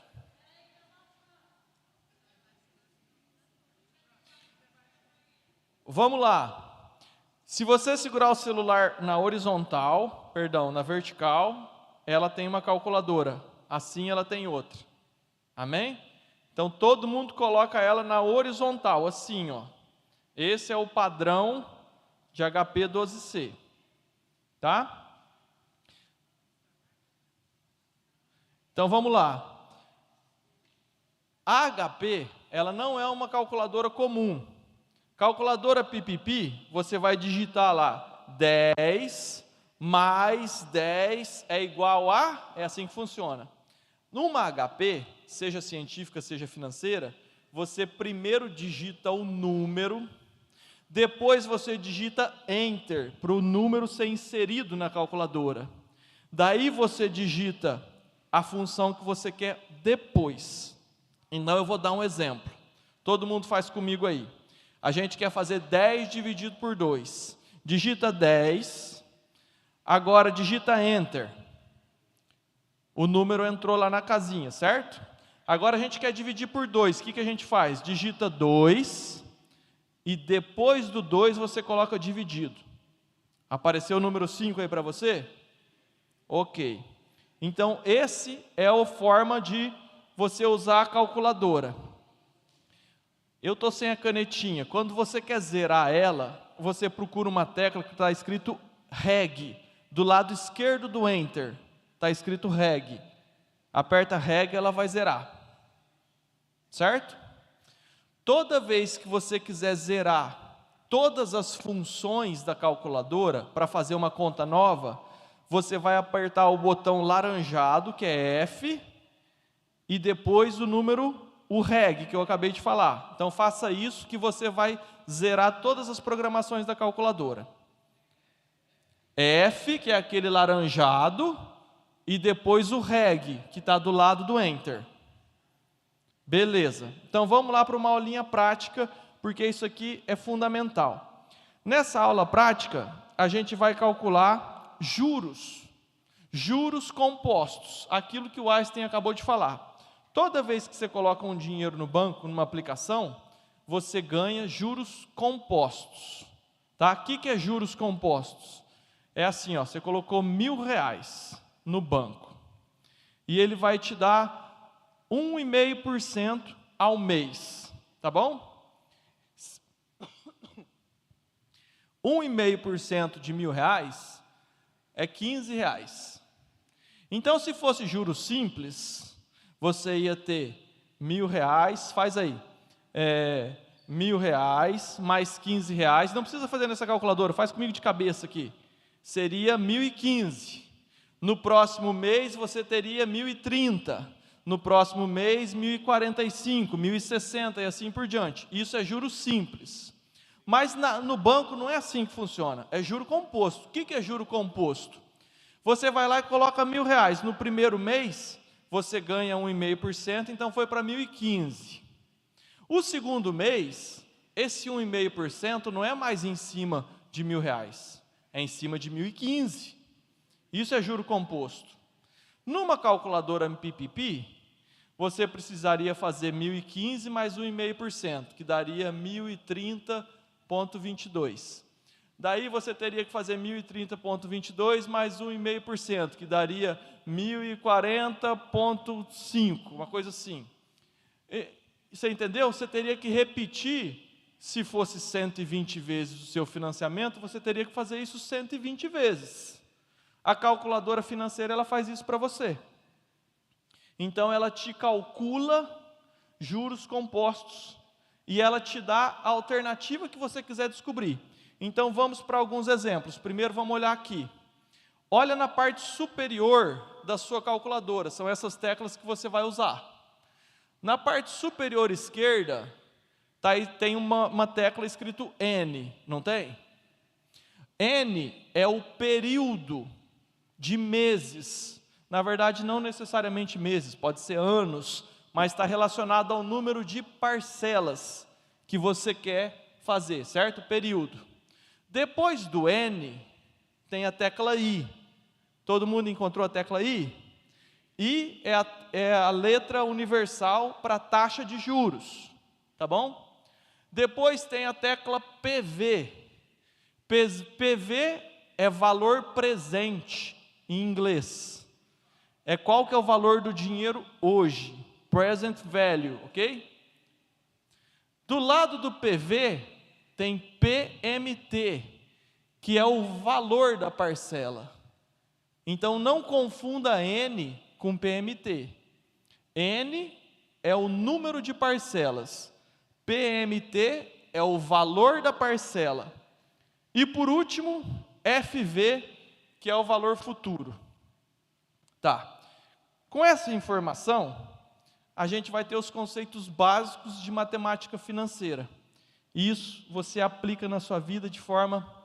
É maravilhoso você ter esse conceito, porque se você aprender o que eu vou te ensinar agora, nunca mais um gerente de banco te tapeia. Nunca mais a moça que liga para te oferecer o crédito consignado para descontar na tua aposentadoria te engana.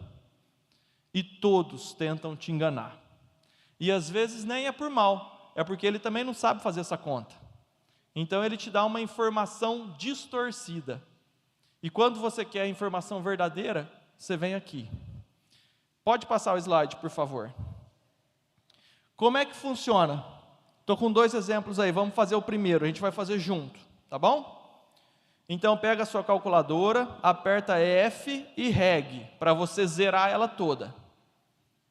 Então nesse exemplo aqui, ó, vamos entender a informação que eu quero descobrir.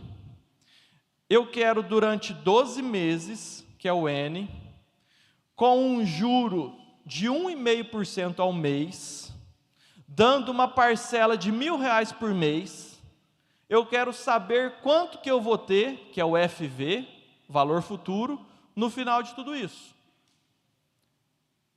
Todo mundo comigo? Todo mundo entendeu?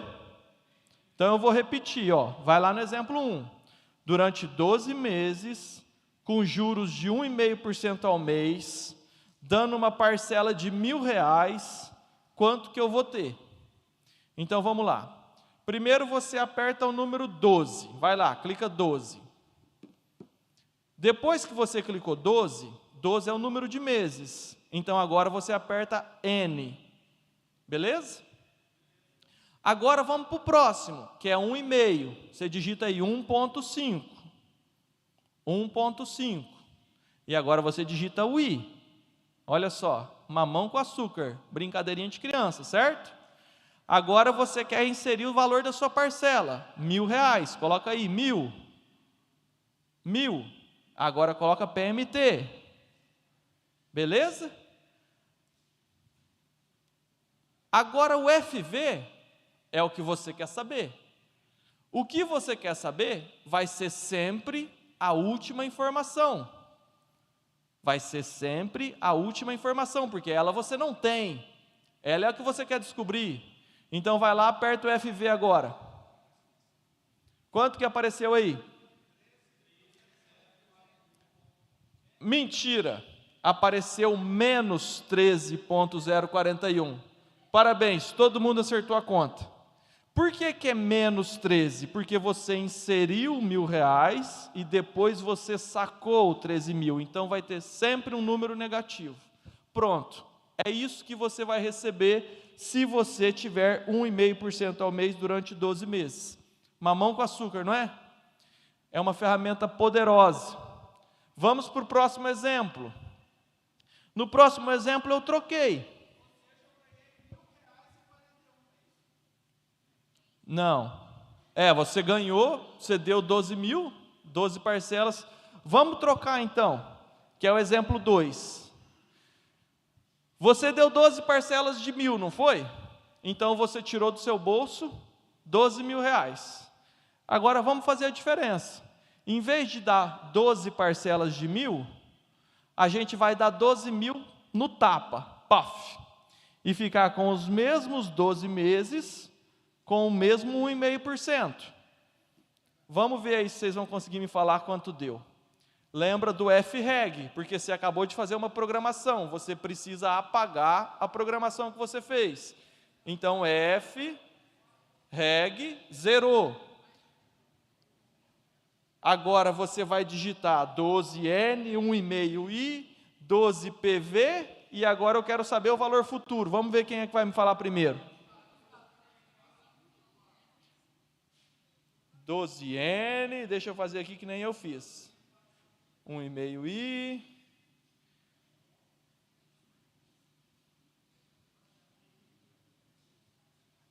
Quanto, Rô? Quem chegou aí em 14.347 negativo?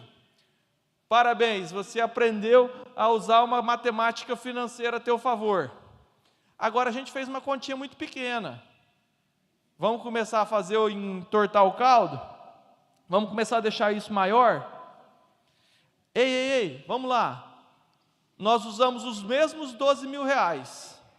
Por que um deu 14.000 de retorno, o outro deu 13.200?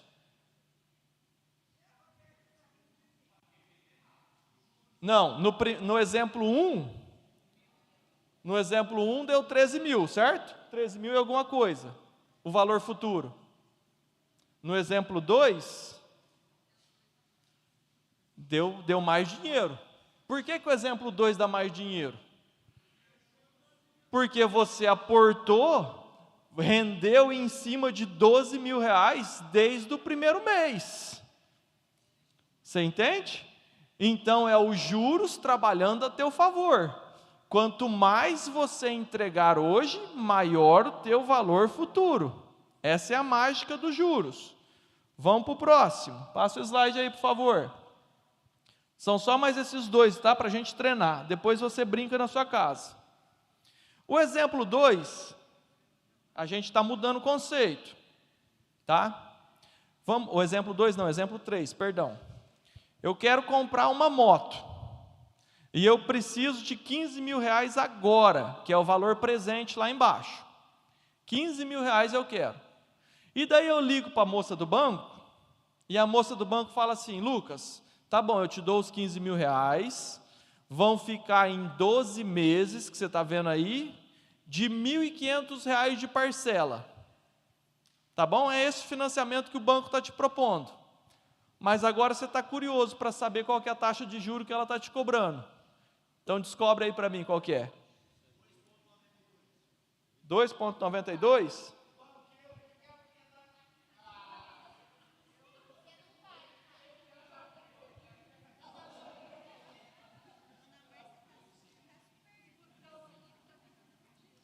Minha mãe está mais perdida que cachorro de mudança.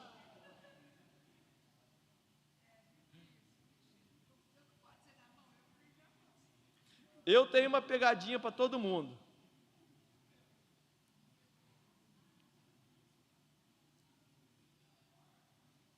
Quem apareceu o erro 5? Sabe por que apareceu o erro 5? Vou te ajudar. Eu não ensinei essa parte. Vocês lembram que eu falei que você deu 1.000 e você recebeu menos 13? Por quê? Porque uma parcela você dá, a outra você retira. Então a tecla, volta na calculadora por favor, 2 slides para trás. A tecla CHS, do lado esquerdo da tecla 7, ela serve para deixar o número negativo, ok? Então, toda vez que você vai inserir as informações, ou no que você vai dar, ou que você vai receber, você precisa colocar negativo. Então, vamos fazer junto o exemplo número 3. Aperta aí, FREG, para zerar sua calculadora. 12N. Agora você coloca 1.500 CHS, porque você está dando 1.500. O CHS virou negativo?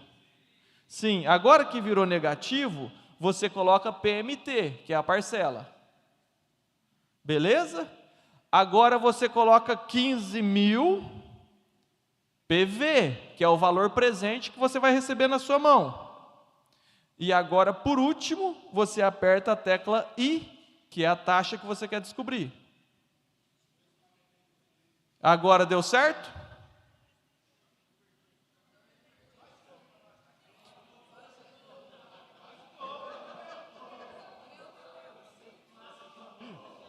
Vamos lá, vamos lá. Uhul! Matemática é top. Vamos lá, todo mundo comigo. 12N. 12N, beleza? Agora o I é o que você quer descobrir, então você não vai fazer nada. Porque o que você quer descobrir é sempre o último. Beleza? Qual que é a próxima informação que você tem? É uma parcela de 1.500. Então coloca aí, 1.500 CHS, para transformar ele em negativo. E agora PMT. Beleza? Agora você vai colocar 15.000. Colocou 15.000 PV, que é o valor presente. Agora que você inseriu todas as informações, você quer descobrir a taxa. Então você aperta aí. Tem que ter aparecido 2,92. Apareceu aí? Então vamos para o exemplo 4 e último. Depois você brinca disso na tua casa. Agora é o contrário. Agora é o contrário. Durante 36 meses, a um juro de 1%, o valor presente que você quer emprestar para o teu cunhado é 50.000. Tá bom? Então você está emprestando 50.000 reais para o seu cunhado, e durante 36 meses ele não vai te pagar nada, porque ele vai te pagar só daqui 3 anos, quando ele receber, não sei o quê. Tá bom? Colocou a hipótese na cabeça? 36 meses, você vai emprestar 50.000 reais, esses 50.000 reais vai valorizar 1% ao mês, quanto que você vai ter no futuro? Vamos aí. Faz sozinho aí, gente.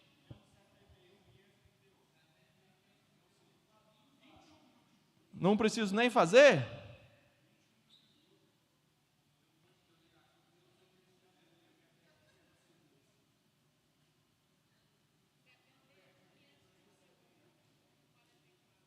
Quem chegou no 71.538 aí? Amém, vocês estão treinados. Essa ferramenta é poderosa. Ela é poderosa, sabe por quê?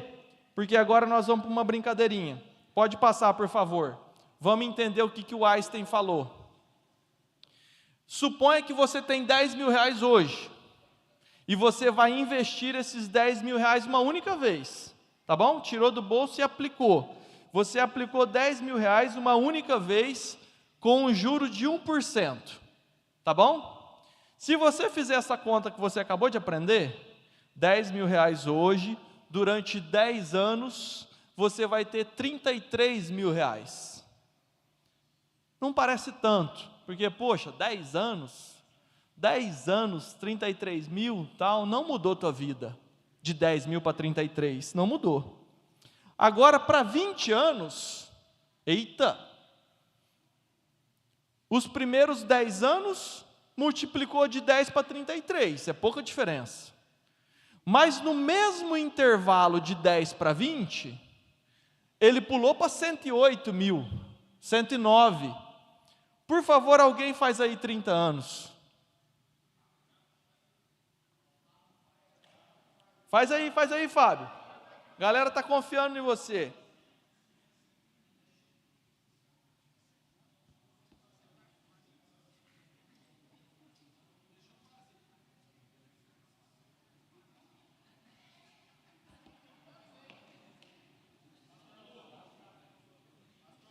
Oi.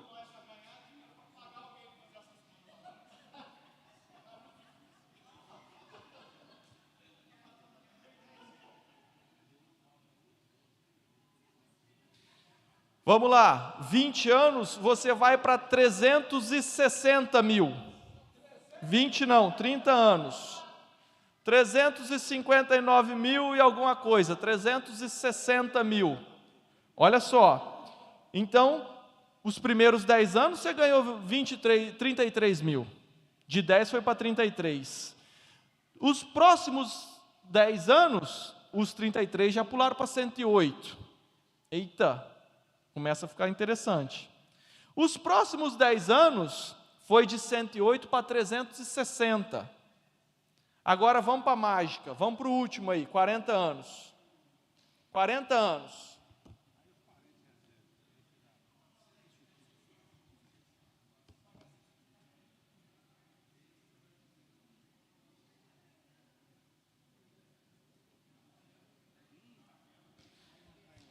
$1.186.000. Esses 10 mil viraram. Então presta atenção. Talvez você esteja pensando igual ao meu sogro. 40 anos vai ficar para o parente. Quem aqui tem menos de 30 anos? Tem bastante gente. Presta atenção. Você só não vai ser rico se você não quiser. É só se você não quiser que você não vai ser rico. Você entendeu? Quem entende esse princípio novo, vai ser rico. Não tem como não ser. Quem consegue cumprir o princípio de José, ainda jovem, não tem alternativa. Você tem que ser muito burro para você não ser rico. Opa, perdão, mulher, minha esposa detesta que eu falo isso na igreja. Me perdoa, amor, te amo. Então, você que é jovem, você precisa entender isso, porque é muito fácil para você ser rico. Pode passar, por favor. Princípio de José. Eu fiz algumas continhas para facilitar o teu entendimento, para você entender o que Einstein disse. Tá bom? Passa aí, por favor. A conta que eu fiz passada era para te mostrar que o resultado é exponencial. Os primeiros 10 anos mudou para 33. O segundo 10 anos mudou para 108, o terceiro mudou para 360 e o quarto foi para mais de 1 milhão. Então, para você fazer um efeito comparativo, para a gente ganhar tempo, eu fiz essas contas que você acabou de aprender aqui, ó. São as mesmas continhas eu fiz aqui, para a gente ganhar tempo. Olha só, imagina que o Pedro, vocês enxergam daí ou não? O Pedro, ele juntou R$2.000 por ano, não é por mês, é por ano. E o Pedro, dos 18 anos aos 25 anos de idade, ele juntou R$2.000 por ano. Então ele, durante 8 anos, ele investiu R$2.000 por ano. Amém? Quando ele tiver 65 anos, é um monte de ano, ele parou de investir. Deu 25 anos, ele falou assim, ó, vou curtir a vida, não quero saber de juntar mais R$1.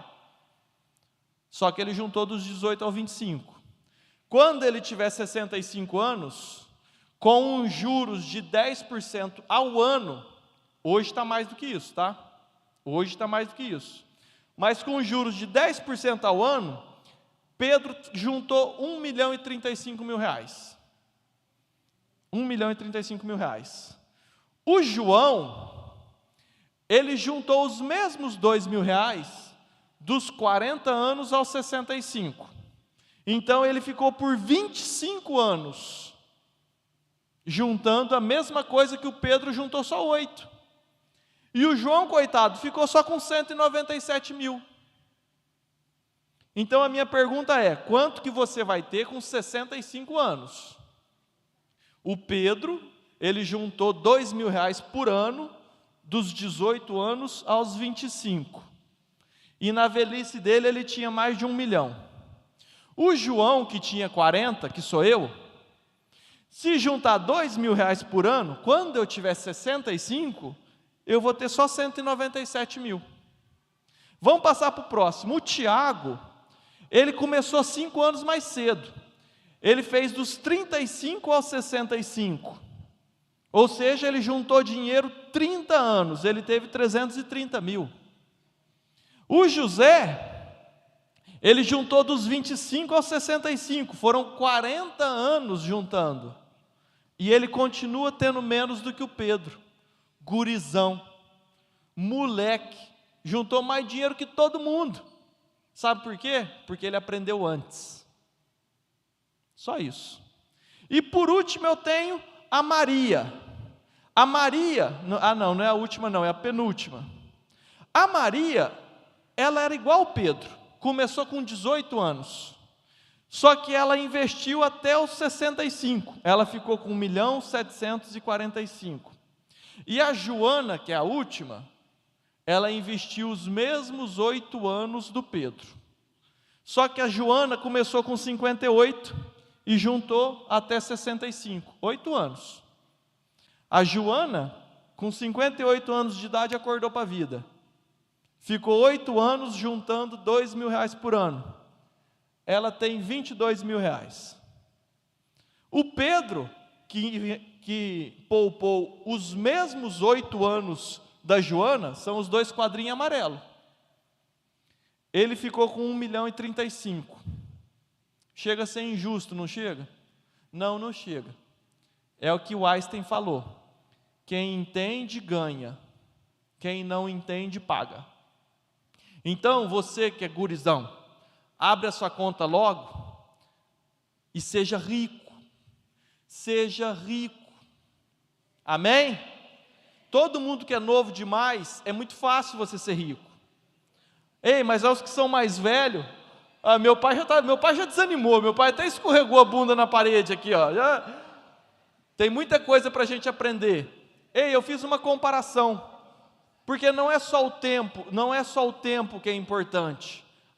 O valor da taxa é fundamental. Então aqui, ó, eu tenho um exemplo de 10% ao ano. Passa o próximo, por favor. O próximo eu fiz a 12% ao ano. Olha só, é uma diferença pequena.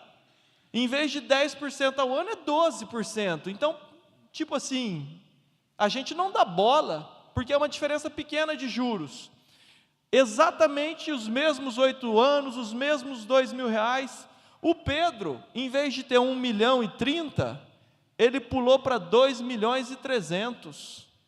Ele mais que dobrou a renda dele, só porque foi de 10% ao ano para 12% ao ano. Pode passar, por favor.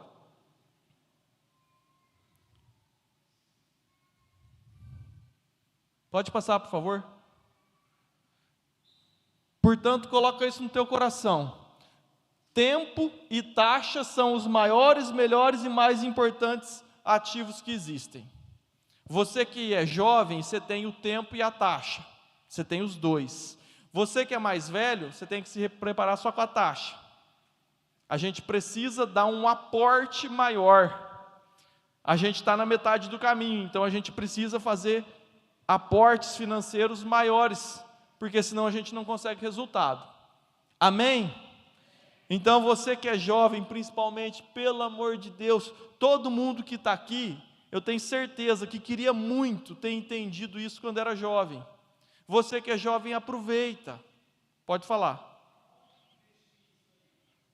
Vamos falar mais sobre isso. Vamos falar mais sobre isso. Só que daí você vai me perguntar assim, a inflação? Porque eu fiz uma conta milionária e eu não considerei a inflação. A inflação, ela corrói. Sabe quem que ela corrói? O pobre. Porque o rico só ganha com a inflação. Sabe por quê? Porque se a inflação está alta, eu não vou deixar o meu dinheiro no banco rendendo 3% ao ano. Você sabe o que eu vou fazer? Eu vou comprar um terreno. E daí o terreno que você pagou 100 mil, como a inflação está alta, rapidinho ele vale 200. Você ganha. Sabe aquele dinheiro que você emprestou? No contrato está escrito assim, ó, você vai pagar 1% de juro ao mês, mais a inflação. Então, se a inflação tiver 20%, você vai ganhar 32% ao ano. Então, a inflação é ruim para quem paga, mas para quem ganha ela é ótima. Você faz dinheiro com a inflação. Deixa eu dar um exemplo, meu, aqui ó, prático. Antes da pandemia, eu comprei uma caminhonete. Eu paguei 130 mil reais, comprei bem pra caramba. Sabe por quê? Porque eu tinha um dinheiro no bolso. Paguei à vista. 130 pau, paguei mais barato do que todo mundo numa caminhonete fantástica. Só que era outra época antes da inflação, antes da pandemia. Todo mundo sabe que a pandemia os preços voaram, não foi isso que aconteceu na pandemia? Eu comprei antes da pandemia, bem. Eu usei essa caminhonete por 1 ano e meio, quase 2 anos, rodei 45 mil quilômetros com essa caminhonete e vendi ela depois por 190. Bom pra caramba!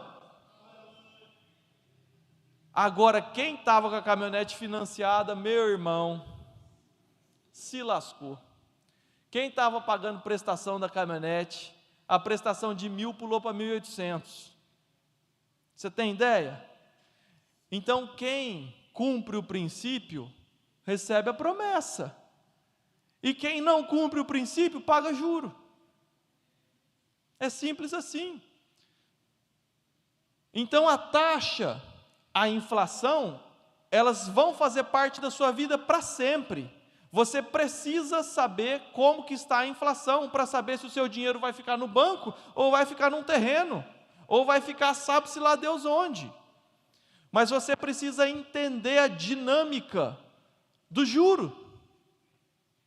Você precisa entender, para potencializar a sua taxa e ficar rico mais cedo. Passa, por favor. Além do tempo e da taxa, agora para quem é mais velho. Aqui estão outros ativos que são fundamentais. Porque não é todo mundo que tem 18 anos para deixar o dinheiro render 40. Quem tem 18 anos, 20 anos, 25 anos, você está rico. Você está rico, esquece. Você guardar 200 pila por mês, 100 pila por mês, você vai ficar multimilionário. Você vai ficar. É cabeça. Depois que você entende o princípio de José, você guarda um pouquinho da sua renda, isso vai se estabelecer para o resto da sua vida. E dinheiro faz dinheiro. Dinheiro faz dinheiro. A gente vai falar um pouco mais sobre isso. Agora, e os que são mais velhos, que estão aí com 40, 50, como é que a gente vai fazer para ficar rico já? Você precisa desses 2 ativos aí, ó. Network. Network é uma palavra bonita que inventaram para contatos, para amizades, para conexões. Você precisa estar perto de pessoas que possam te trazer algum benefício. A Roberta falou um negócio legal para mim, seja o menor da mesa. A gente precisa buscar pessoas que já estão, seja o pior da mesa, perdão, seja o pior da mesa. A gente precisa buscar pessoas que já estão no local onde a gente quer estar. A gente precisa aprender com elas, a gente precisa encurtar o caminho, porque nós não temos mais tempo. Então a gente precisa de tentar de alguma forma respeitosa se aproximar de pessoas, ter esse network. E somado ao network, você precisa ter credibilidade. São 2 princípios bíblicos, que eu não quero entrar na Bíblia aqui, senão a gente vai longe demais. Mas por que você precisa ter network e credibilidade? Vamos voltar para o exemplo que eu dei. Eu sentei com o presidente, com os diretores de algumas empresas e propus um negócio. Eu plantei. Se eu não conhecesse essas pessoas, como é que eu ia propor alguma coisa se eu não tenho contato com essas pessoas? Como é que você vai plantar alguma coisa para alguém se você não conhece ninguém? E se você conhece, Como que as pessoas vão autorizar você a fazer alguma coisa se você é um porcaria? Se você não vale um pequirruído, se você não cumpre com a sua palavra? Então você precisa ter credibilidade. Sabe a palavra do crente? O seu sim, sim, o seu não, não. O ser honesto, o ser honroso, o fazer as coisas do jeito certo. A gente precisa ter essa credibilidade, porque se você quebrar essa credibilidade, você não consegue produzir. Então você precisa desses dois ativos. Quem tem amigo tem tudo. É um ditado popular que é profundo. Você não precisa ter R$1 no bolso, você pode não ter nada, você pode estar quebrado nesse momento. Você não tem dinheiro para comer. Se você tem amigo e se você tem credibilidade, você tem tudo. Os teus amigos te colocam na posição que você precisa estar. Eles te ajudam, eles te socorrem, eles te posicionam. Então a gente precisa buscar esse network e essa credibilidade. Tendo os dois, você, como diz a Bíblia, será posto com reis. Então, para você que é mais velho, garoto não tem credibilidade. Quem aqui é garotão, não tem experiência, não tem, entendeu? Nenhum presidente de uma empresa vai confiar num piá, é alguma coisa importante. Não porque ele seja ruim, mas é porque ele não tem experiência, ele não tem estrada. Agora, nós que somos mais velhos, a gente precisa ter essa credibilidade e esse contato, porque se eles confiarem na gente, a gente tem tudo que precisa. Pode falar.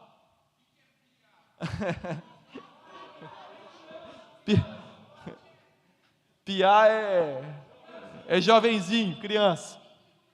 Pode passar, por favor. Outra ferramenta fundamental. Pai Rico e Pai Pobre. Roberto Kiyosaki. Esse é um dos livros mais vendidos no planeta a respeito de gestão e finanças. É um japonês que ficou multimilionário, multibilionário, e ele dá alguns conceitos que são muito interessantes que você precisa entender, tá? E eu quero resumir o livro desse cara, rapidamente. Roberto Kiyosaki, ele teve um pai rico e um pai pobre. Eu vou falar um pouquinho sobre esses dois. Um pai era biológico e um pai era mais ou menos adotivo. Era o pai de um amigo que ele cresceu junto. O pai biológico, que é o pai pobre dele, é na verdade um funcionário público com uma renda muito alta.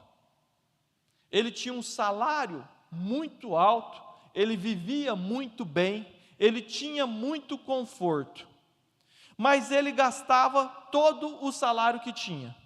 Então, se ele ganhava 30, ele gastava os 30. Enquanto que o pai rico, era o pai do amigo dele, que ele cresceu junto, ele viu o pai rico que não tinha renda, que vivia de fazer pequenos negócios, e ele era uma pessoa simples. E ele era uma pessoa simples que se tornou em alguém poderoso. Como que ele se transformou em alguém poderoso? Comprando ativos. Daí você fala, ativo, passivo, esse negócio é muito complicado. Não, ele traz de uma forma muito simples. O que ele chamou de ativo? Tudo que te dá dinheiro. E o que ele chamou de passivo?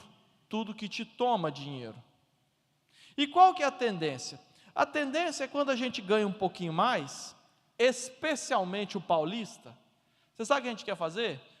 A gente quer trocar de carro. A gente quer andar num carro mais bacana. A gente quer colocar uma camisa de grife e a gente quer demonstrar que a gente teve promoção. É uma cultura inserida no ser humano de vaidade e ego. Então, a gente ganha dinheiro e a gente tem um Uno, e o Uno é um passivo, não é um ativo. Sabe por quê? Porque o teu carro só te toma dinheiro, ele não te dá dinheiro. Esse é o conceito do Roberto Kiyosaki. Ele considera ativo aquilo que agrega a tua renda. Então, às vezes, a gente vai lá e fala, nossa, estou bem pra caramba, enriqueci, vou comprar uma casa maior, Vou sair do meu Uno e vou comprar uma Hilux. Daí sabe quanto custa o pneu do Uno? 200 pila. Sabe quanto custa o seguro da Hilux? Custa o Uno inteiro. E daí o cara vai lá, ele prosperou, ele deu conta de comprar a Hilux. Mas daí a Hilux, ela toma dinheiro dele. E em vez da Hilux ajudar ele a cumprir o princípio de José, a Hilux atrapalha ele. Por quê? Porque toda vez que ele vai fazer manutenção, ele deixa 2.000. Toda vez que ele troca de pneu, é 1.500 cada. Toda vez que ele vai fazer seguro, então ele traz para si passivos na visão dele. Ah, Lucas, eu tenho uma pastelaria. Você sabe o que você faz? Você compra outra pastelaria. Daí você está comprando um ativo. Porque daí você vai dobrar a sua renda. Ah, Lucas, eu consegui cumprir o princípio de José, está legal, sobrou um dinheiro, vou para uma mansão. Se você ir para uma mansão, você tem IPTU, você tem água, você tem luz, em vez de uma empregada, você tem 3. Então você não consegue juntar dinheiro, porque a sua mansão é uma bênção, tá, querido? Querido, eu quero que você tenha uma mansão, sabe? Eu profetizo que você vai ter uma Hilux, que você vai morar numa mansão, tudo isso, mas tudo tem o devido tempo. Sabe quando que você vai morar numa mansão? Quando a mansão for insignificante no teu cumprimento de princípio de José. Quando a tua Hilux não atrapalhar o teu princípio de José.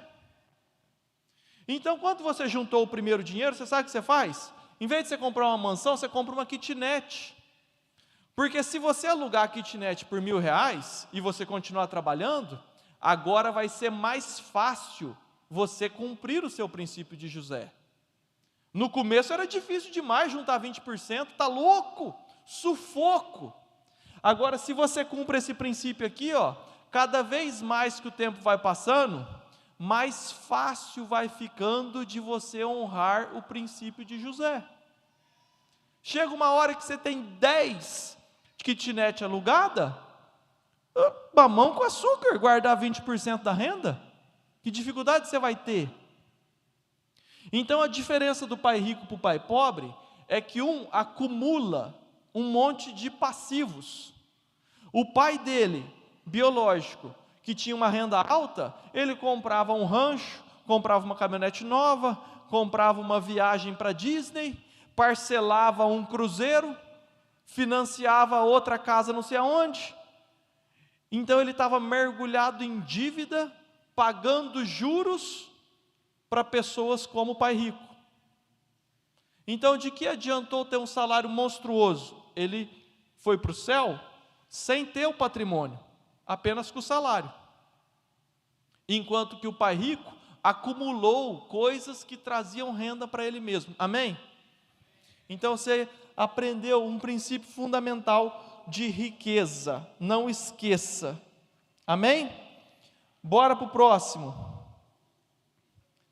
Essa é uma fase de Tiago Nigro. Tiago Nigro é um cara fantástico, que ele ensina conceitos sobre riqueza. Ele diz assim, quando você vê, ele disse num vídeo, eu escrevi, quando você vê alguém num carrão, você acha que ele é rico.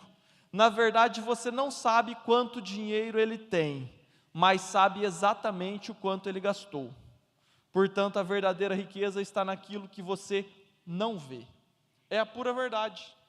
Às vezes você vê um cara pagando de gatinho aí numa Mercedes, cara, não significa nada. E na verdade eu já aprendi que o rico de verdade, e eu conheço vários, eu tive a oportunidade de conhecer gente rica com força.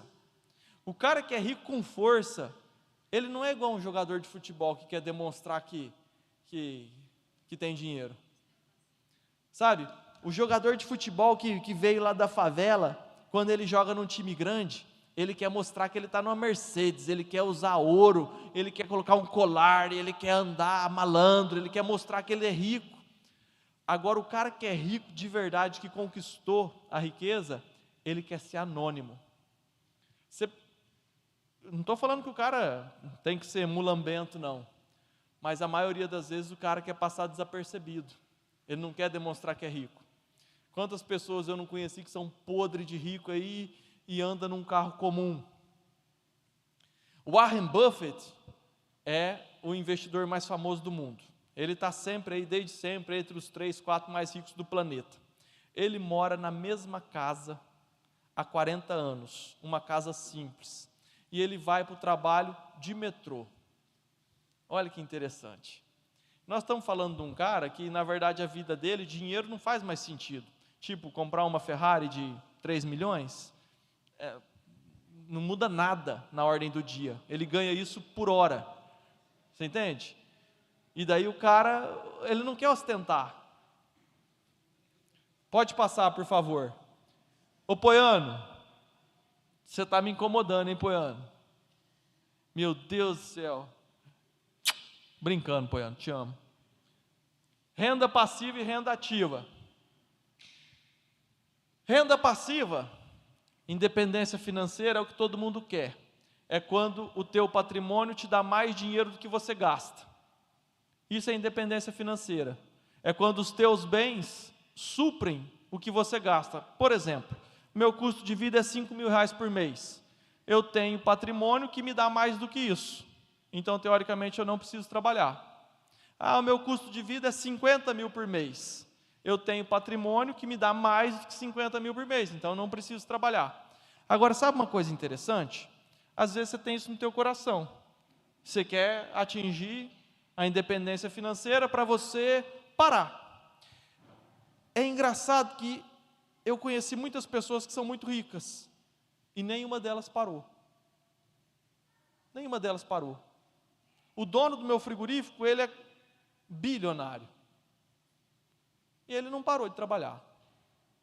É engraçado que a gente tem obrigação de multiplicar o nosso talento. A gente não tem o direito de parar. O dia que você parar, você deixa de abençoar a vida de outros. Se o dono do meu frigorífico tivesse parado, talvez eu não estaria lá. Quantas famílias não são abençoadas e honradas pelos negócios dele? Se ele tivesse parado na primeira fazenda, talvez milhares de famílias não seriam abençoadas através da vida dele. Imagina se você tivesse dezenas de empresas e inserisse o reino de Deus sobre todas elas. Que coisa fantástica. Agora, se você ser abençoado e prosperar a sua primeira empresa e parar, você vai estar deixando, você vai estar sendo negligente com o talento que Deus te deu. Então, querido, tire isso da sua cabeça. A independência financeira, ela é show de bola, mas você precisa continuar multiplicando o seu talento sempre. Porque isso você tem a oportunidade de abençoar outras pessoas e nós vamos falar disso mais para frente. Pode passar, por favor. Oi. É um número muito grande. É um número muito grande. Coloca aí 4.000 hectares, vezes 800 sacas de soja. Vamos fazer rapidinho aqui, já que o Léo perguntou. Ixi. Vamos lá, gente. Fazenda do Cláudio, são 4.000 hectares.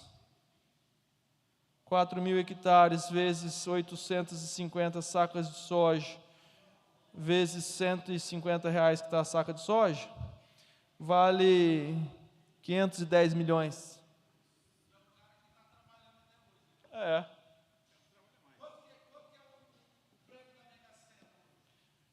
Vamos falar sobre isso. Mega Sena, eu trouxe algumas avaliações, porque a gente não pensa. Sabe, o ser humano gosta de ir no efeito manada, e a gente dá lucro para o Bradesco, e daí o Bradesco manda você fazer o L. Então abre o olho. A gente precisa entender conceitos para não empobrecer de graça, para não entregar dinheiro para os outros. Mas a primeira avaliação que eu quero fazer é a aposentadoria. Às vezes você confia na sua aposentadoria, fala, pastor, não preciso de nada disso porque eu vou me aposentar. Presta atenção. A aposentadoria do INSS não fecha a conta. Ela não faz sentido.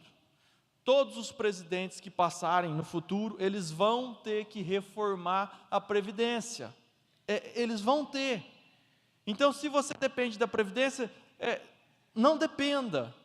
É loucura você depositar a confiança da sua vida no INSS. Sabe por quê? Porque a pirâmide etária mudou. Eu vou explicar para vocês, tá? Vê se eu não tiver lógica, eu respeito a tua opinião. Mas vamos lá, eu vou te dar dado, informação. A média de filhos em 1923, quando inventaram a aposentadoria, era de 8 filhos. 8.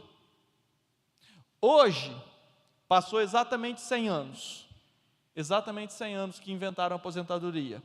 Hoje, a média de filhos é menos do que 2. Eu coloquei 2 lá, mas é 1 ponto alguma coisa.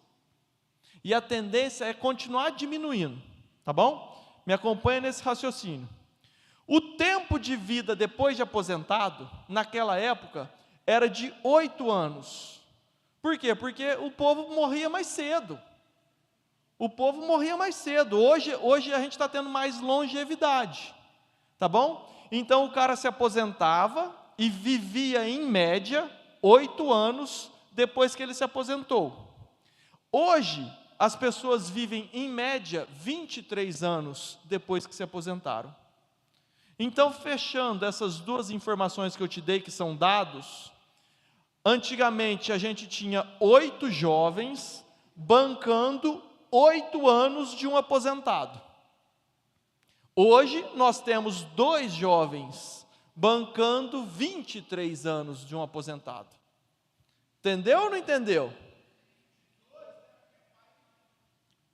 Então, não fecha a conta. Além de não fechar a conta, não tem almoço grátis. O dinheiro fica para alguém. O dinheiro, ele morre na corrupção. Passa, por favor. Olha que interessante. É loucura não abrir mão de alguns momentos bons com a família e amigos para buscar a liberdade financeira. Loucura é no final da vida depender do INSS. É isso, tá bom? É minha opinião pessoal. Para mim não é loucura você abrir mão de alguns momentos bons agora para você ter dinheiro no futuro.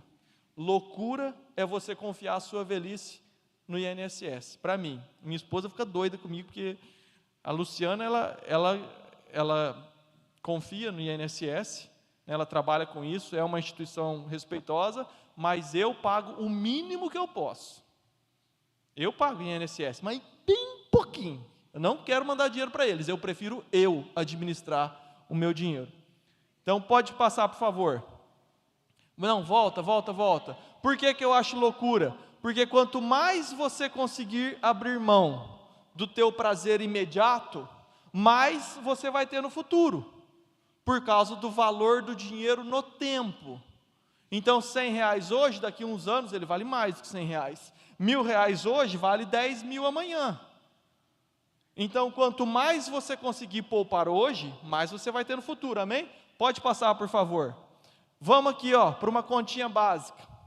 INSS, eu entrei na internet, hoje, o valor máximo que você pode ganhar no INSS é R$ 7.082, isso hoje. Não tem como o governo te pagar mais do que isso, é o valor máximo. Para você receber o valor máximo, você precisa dar 20% desse valor durante 35 anos. Então, são R$ 1.417 que você teria que pagar para o governo, para quando você for aposentado, ele te dá R$ 7.000. Essa é a regra hoje, tá bom? Agora, eu dei um exemplo aqui do José. O José, em vez dele pagar o INSS, ele quis colocar R$500 e não 1.400. R$500 durante os mesmos 35 anos. No final das contas, ele vai ter 3.215.000. Se você tivesse 3.215.000 hoje você ganha 1%. O banco te paga 1% hoje. Daria R$32 mil. Muito mais do que os 7. Então você vai lá, em vez de você pagar 1.400, você paga 500 pila, e você vai ter 3 milhões lá no final. Se você pagasse os mesmos 1.400, em vez de ir para o INSS para uma aplicação, você iria lá para 9 milhões e lá cacetada. Por quê? Porque 35 anos é muita coisa. Ah, Lucas, mas e a inflação? Sim, a gente vai trabalhar com a inflação, vamos falar um pouquinho mais sobre isso. Agora, presta atenção, isso é para autônomo, porque quem é funcionário não tem opção. O funcionário ele é obrigado a pagar INSS, e a empresa paga 11% e você 9%. Então, quem é funcionário precisa continuar pagando.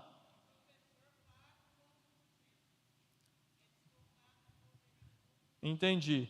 Então, assim, eu que tenho a opção de pagar ou não, eu não pago. Mas eu não pago porque eu tenho a disciplina de aplicar esse dinheiro. Então, se você não pagar o INSS e você não ter a disciplina de guardar o dinheiro equivalente, você vai se ferrar. Então, a gente tem que ter disciplina. Amém? Pode passar, por favor. Pode passar que eu preciso terminar. Consórcio. Ah, eu amo consórcio. O gerente do banco liga me oferecendo consórcio, eu dou risada na cara dela. Todo gerente de banco ama consórcio. Ele quer te oferecer consórcio de tudo que é jeito. Sabe por quê? Cara, é bom demais o consórcio para o banco. Agora e para a gente? Quanto custa uma taxa de consórcio? É taxa de administração. Eu coloquei 15%. É difícil achar uma taxa de consórcio de 15%, não é? Eu não gosto. Eu vou explicar por que eu não gosto. Vamos lá. Para facilitar a conta, eu coloquei um veículo de 100 mil. Um Onix. Um Onix custa 100 mil reais. Vamos fazer um consórcio de um Onix. Tá bom? Vamos dividir em 100 parcelas. 100 parcelas o nosso consórcio. A taxa de administração é boa pra caramba. Lucas, você foi contemplado porque o seu CPF é top. Então, só para você, 15% de taxa de administração, porque para os outros é 20%. Beleza? Então, tá bom. 15% de taxa de administração num veículo de 100 mil. Então, eu vou pagar 115 mil reais em 100 meses. É isso? Está todo mundo comigo? Então, dá 100 parcelas de 1.150. É isso ou não? Todo mundo está entendendo? Então eu vou pagar 100 parcelas de 1.150 durante 100 meses para ter um veículo de 100 mil. É essa a proposta do consórcio, parece ser legal. Beleza. O consórcio ele junta 200 pessoas para fazer, pelo menos. Por quê? Porque uma vai ser sorteada e a outra vai... isso aí. Então, 2 pessoas vão sair.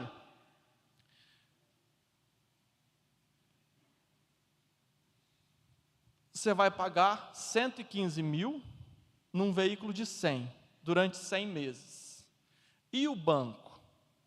O banco vai receber, de cada uma das 200 pessoas que tem aqui, todas vão dar para o banco R$1.150. Vezes 200 pessoas, o banco vai receber 230 mil todo mês. E daí o banco vai dar 100 mil para um e vai dar 100 mil para outro.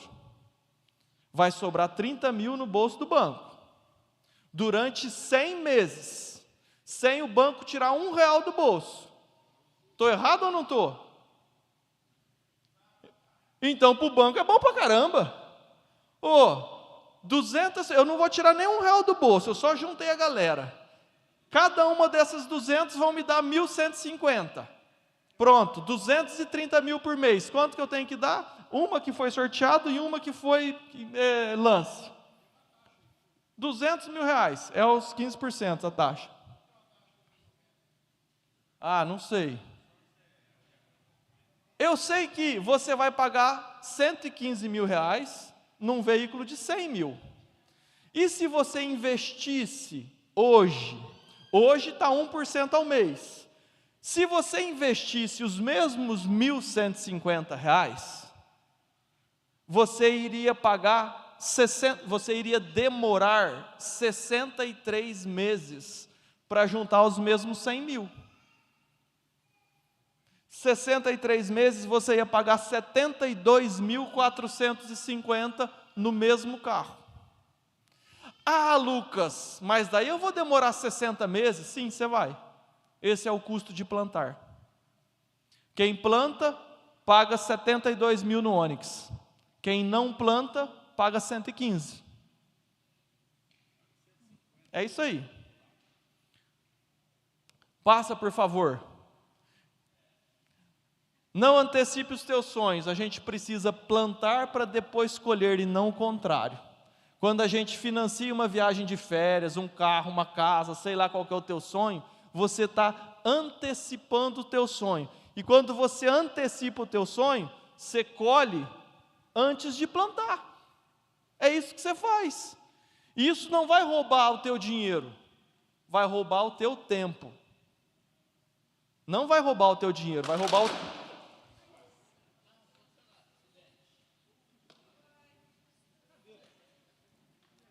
Sangue, fogo, coluna de fumaça. Está inteiro, velho?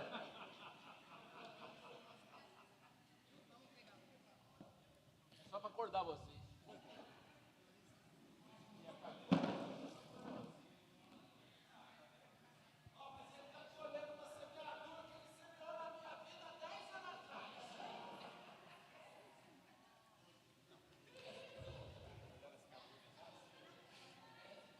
Vamos falar de loteria? Crente gosta de jogar na loteria. Só que daí crente tem vergonha de jogar na loteria, porque às vezes a dona Márcia fala assim, está amarrado, você vai para o inferno se você jogar na loteria, não sei o quê, jogo de azar. Eu nem sei se eu concordo muito com isso, porque Jonas jogou azar também para ir para a boca da baleia. Então, mas eu não jogo na loteria, sabe por quê? Porque eu sou inteligente. Não tem nada a ver com a minha fé. Tem a ver com a minha estatística. Eu gosto de fazer conta. Então eu vou passar para vocês uma continha. Porque eu não jogo na loteria porque eu acho que é errado ou não. Eu acho que para mim isso é o menos importante. O mais importante é que você está dando dinheiro para alguém quando você joga na loteria. Ah, mas é 2 pila, sim, é 2 pila. Eu prefiro tomar um Trident do que jogar na loteria. Sabe por quê? Porque um dia um professor meu falou assim, ó, vamos fazer uma conta aqui, que vocês precisam aprender estatística, tá? Cadê o da visão? Alguém traz um copinho descartável para mim, fazendo um favor? Ah, não precisa, eu tenho aqui. Tem aqui. E o meu professor falou o seguinte, vamos calcular a estatística para ganhar na loteria. E se você puxar na internet aí já vai ter, são 50.063.860. Você tem uma chance em 50 milhões para você ganhar na Mega Sena, tá bom? É essa a estatística. E daí, a gente calculou um copinho desse aqui, ó, para fazer essa estatística. Um copinho desse aqui em 50 milhões. Então, imagina que essa bolinha aqui, ó, amassada, é para você ganhar na Mega Sena. Jogou dentro do copinho, tá bom? E virou o copinho de ponta cabeça. Só que daí eu coloquei 50 milhões de copinhos em volta desse. Para você ganhar na Mega Sena, você precisa acertar o copinho com a bolinha aqui dentro. Quem aqui já foi num jogo de futebol oficial? Alguém aqui conhece um campo de futebol oficial? Vocês já viram a grandiosidade de um campo? Tá bom. Você precisa encher 79 campos de futebol com um capinho de cabeça para baixo. Se você acertar nesses 79 campos com um copinho desse aqui de cabeça para baixo, se você acertar o copo certo, você ganhou na Mega Sena.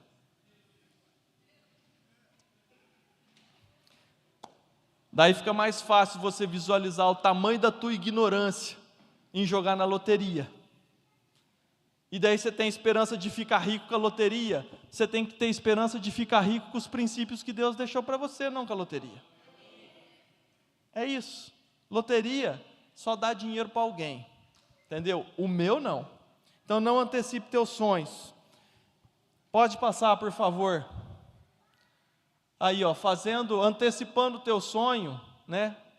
Antecipando, tendo um prazer imediato, você acumula passivos, porque você financiou.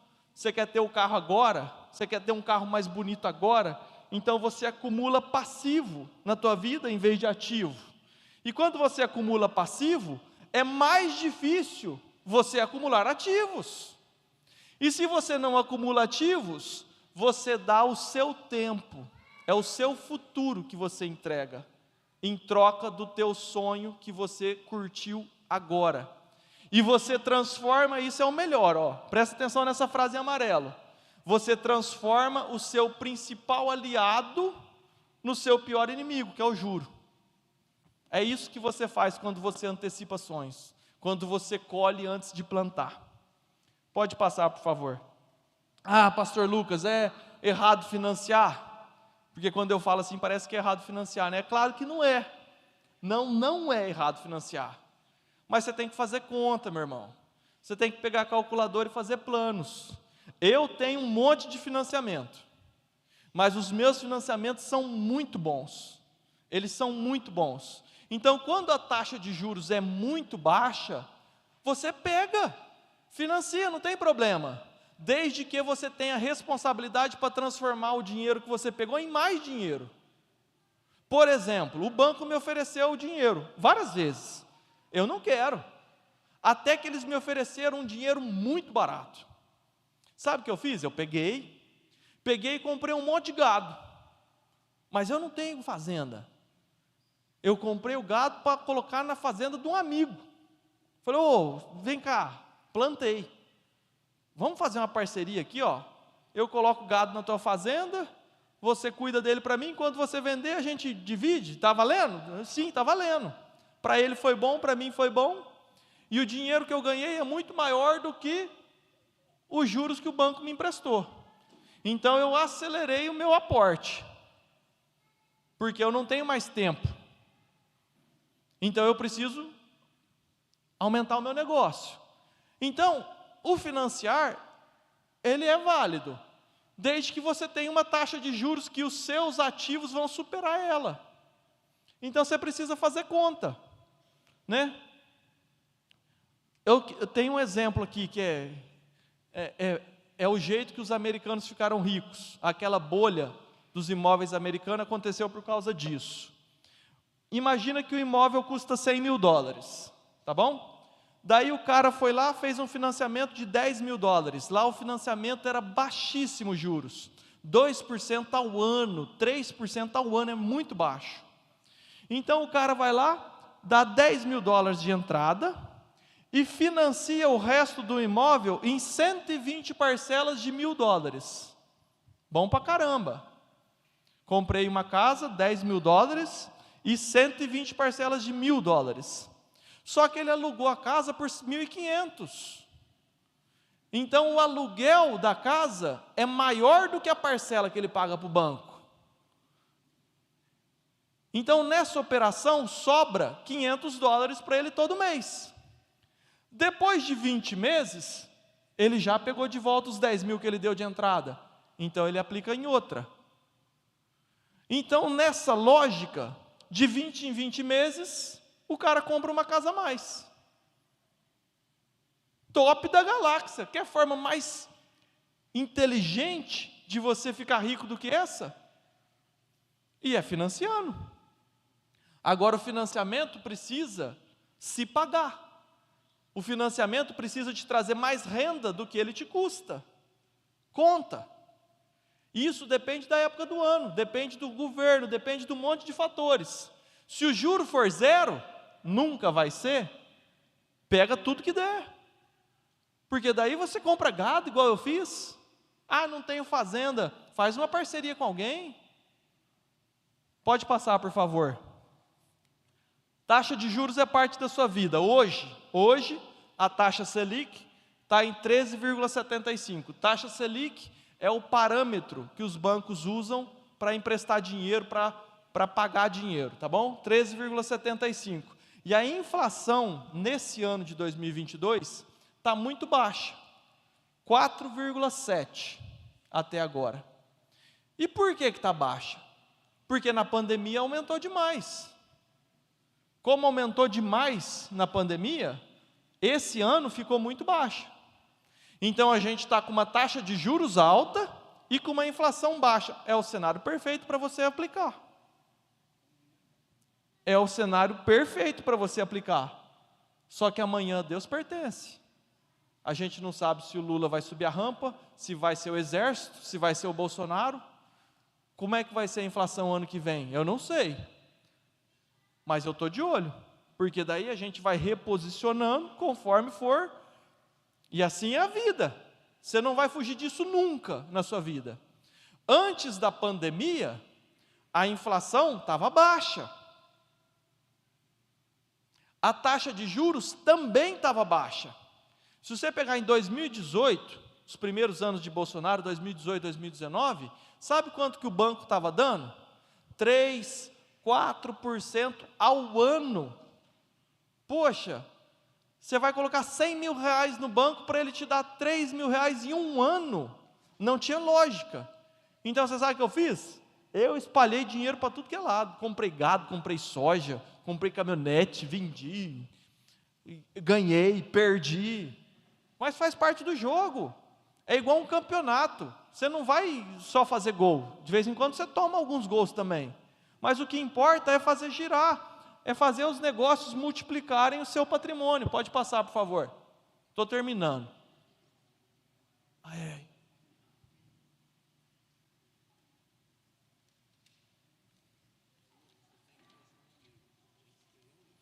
Tem uma reserva financeira. É isso aí?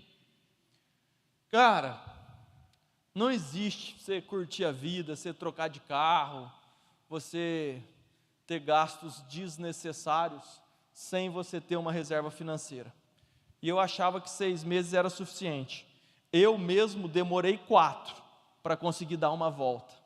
Mas depois da pandemia, eu vi que 6 meses é pouco. Que o certo mesmo era você ter pelo menos 1 ano de reserva financeira. O que significa 6 meses de reserva financeira?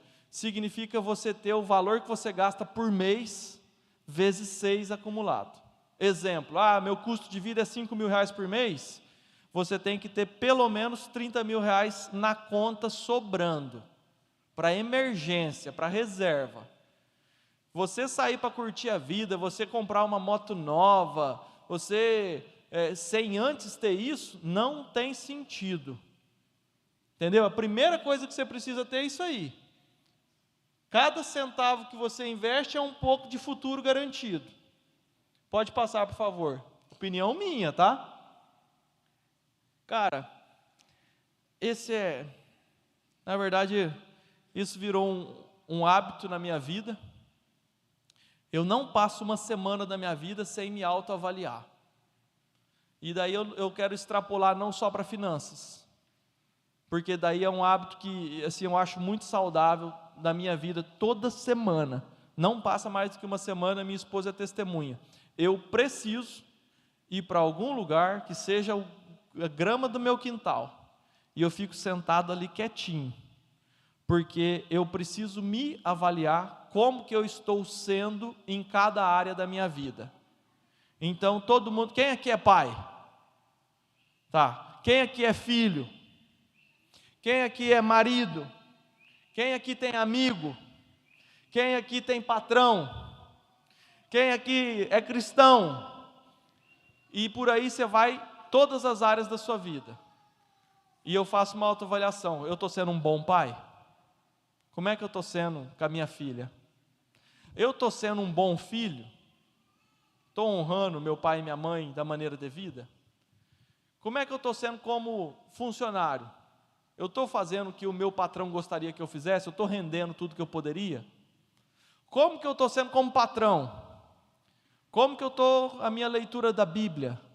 Como que eu estou o meu tempo de oração? Como que eu estou com as minhas finanças?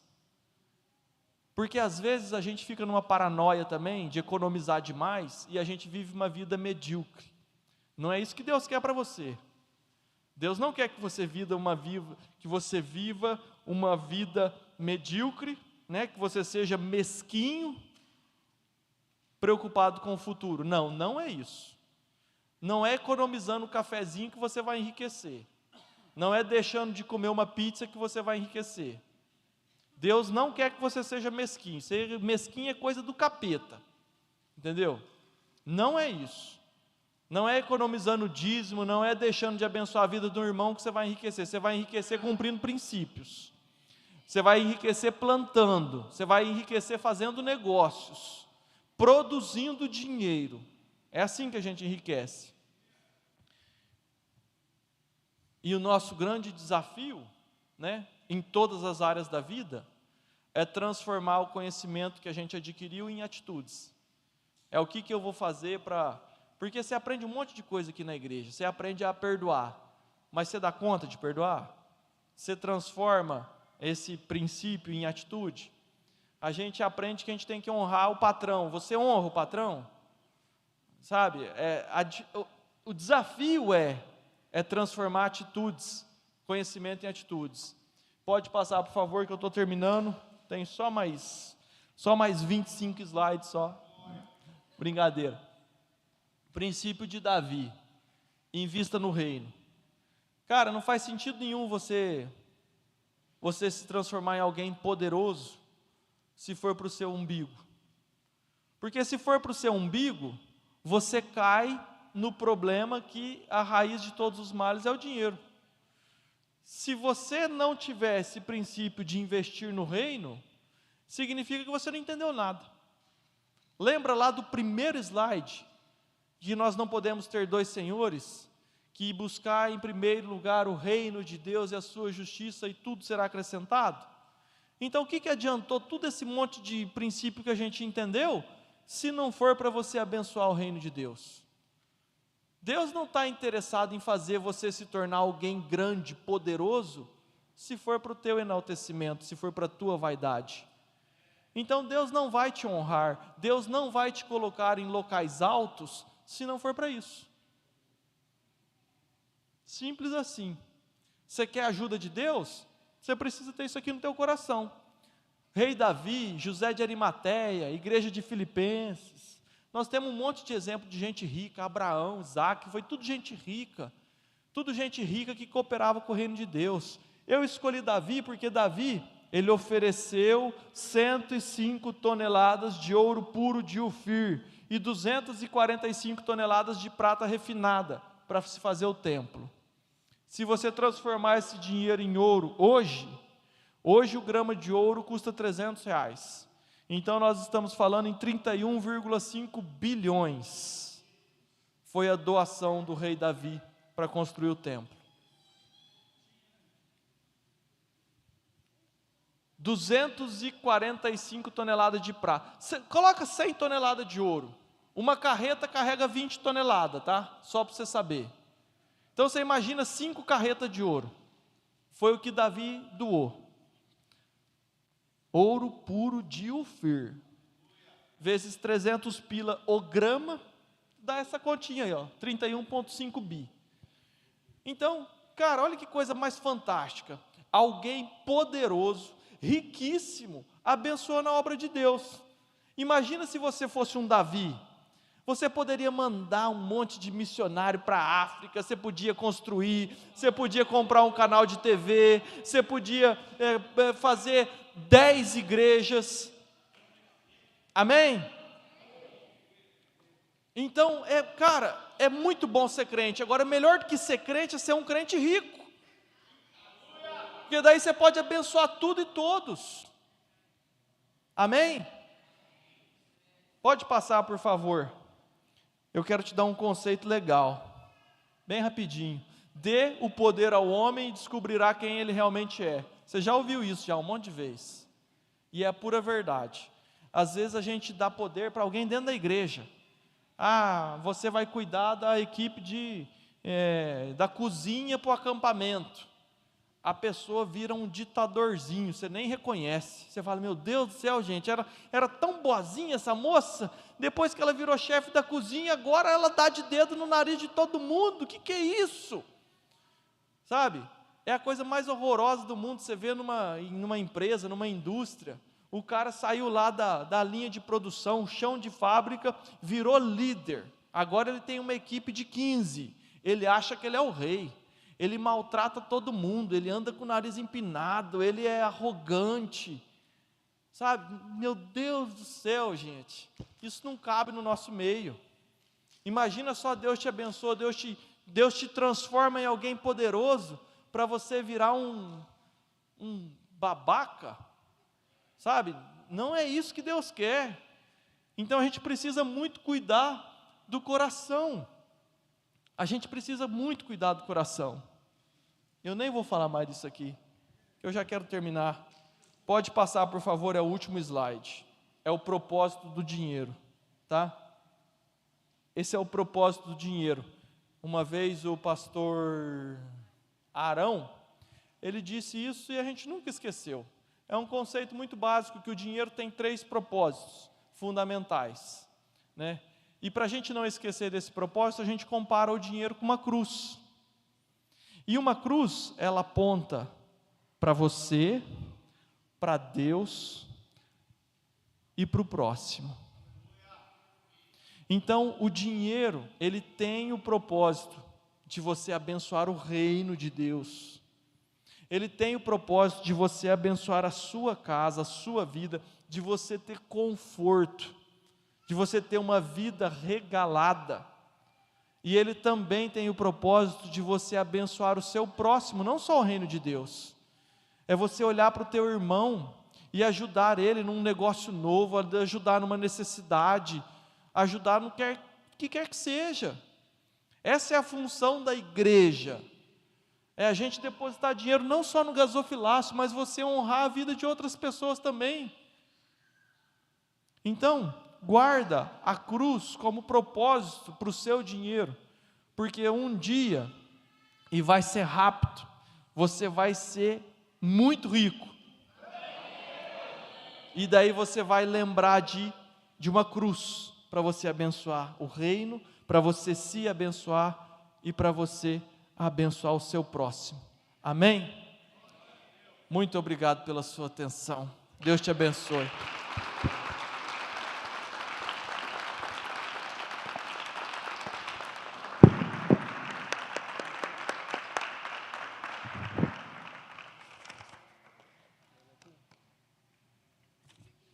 Alô. Amados, só levanta a mão quem quer que ele volta no outro congresso ano que vem. Está convocado já, meu pastor Lucas. 2º Congresso de Finanças da Yamir. Amados, eu vou falar para vocês. Essa semana eu coloquei nas redes sociais que nós íamos ter uma chave, que ia virar a nossa vida financeira. E eu creio que nós tivemos essa chave aqui, viu, pastor Lucas? Obrigado pelo estudo, obrigado pelo tempo que você desprendeu para estar estudando, para dar essa aula para nós. E sabe, eu vendo essa palestra, porque para mim foi uma palestra, e eu estava comentando com o pastor Fábio ali agora, o quão ouro foi isso aqui. Quem não veio realmente perdeu, quem não acompanhou na internet perdeu, porque isso aqui é riquíssimo. Muitas coisas eu estou fazendo, muitas coisas virou uma chave na minha vida, como empresário que sou. Obrigado, pastor Lucas. Como empresário, eu vou me esforçar para fazer tudo que você falou aqui hoje, sabe? Então, se a gente usar, eu creio, 10% do que o pastor Lucas falou, nós vamos ser crentes ricos. E nós vamos poder abençoar o reino, poder abençoar a África, poder abençoar todas as pessoas que nós podemos, que nós possamos, que estão ao nosso redor, sabe? Então, eu declaro isso na sua vida, que tudo que foi dito aqui, se você não conseguiu, talvez, absorver, está gravado no YouTube. Está gravado no YouTube, gente. É uma aula que eu creio que, por exemplo, está aqui a Roberta, que já pagou muito caro por cursos que ela faz. Eu já paguei muito caro por cursos de vendas e de finanças que eu já fiz. E Deus trouxe para nós uma aula aqui hoje. Obrigado, pastor Lucas. Deus abençoe sua vida, viu?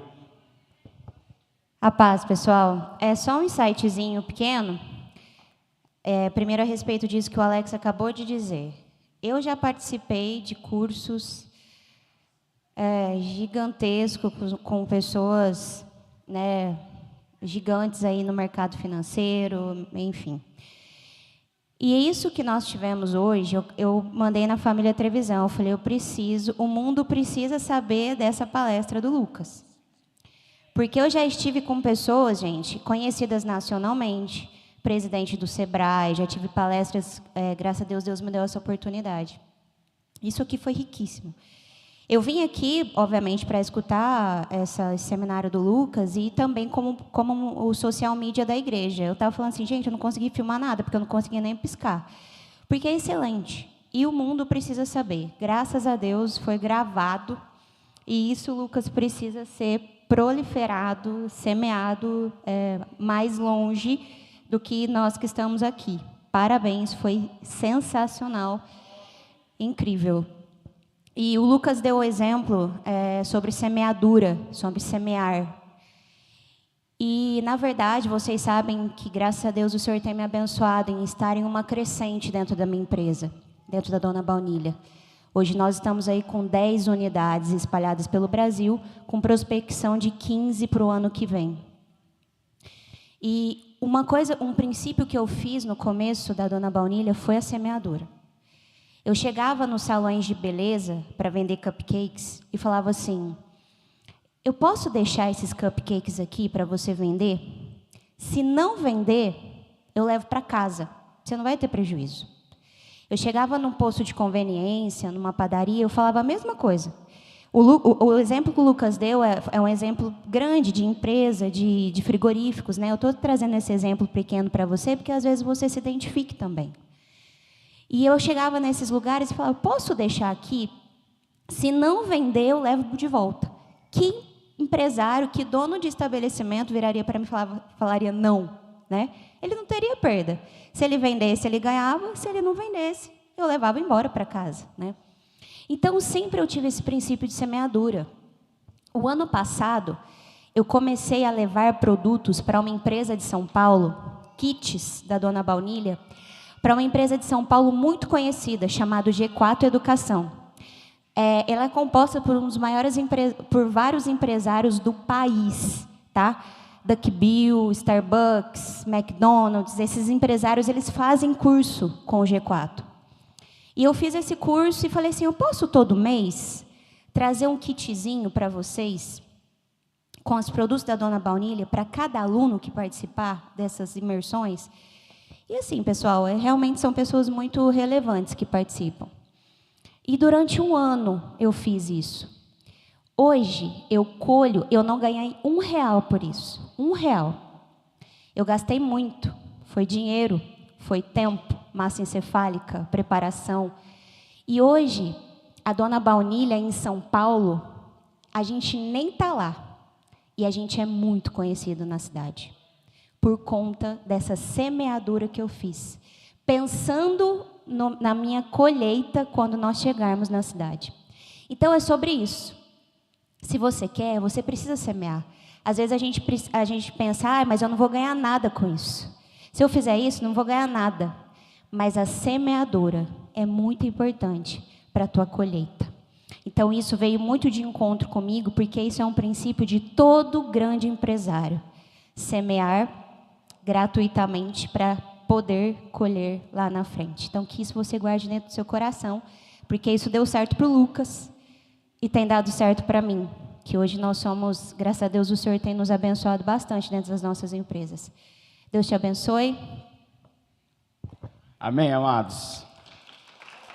Vamos estar encerrando esse último evento do ano que nós tivemos de todas as vezes, como eu falei no início.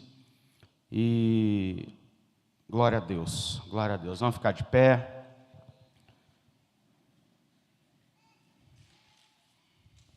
Queria que nosso apóstolo Mauri viesse aqui para encerrar esse momento de oração, porque quero honrar a vida desse velhinho aqui que nós amamos muito. A vida é um aprendizado. E alguém disse que Deus nos surpreende sempre. E realmente ultrapassou as expectativas. Fiquei muito feliz e honrado. Obrigado, Senhor, porque estamos aprendendo e nada acontece por acaso. O Senhor providenciou tudo isso, Senhor. Obrigado, Senhor, pela sabedoria, pela inteligência do pastor Lucas, Senhor, que antes de ser nossos filhos, ele é teu filho. Por isso a nossa gratidão e reconhecimento. Pedimos que o Senhor abençoe cada um aqui, Senhor. e profetizamos, Senhor, que daqui surgirão cristãos ricos. Amém. Em nome de Jesus. Amém. Glória a Deus. Vão em paz.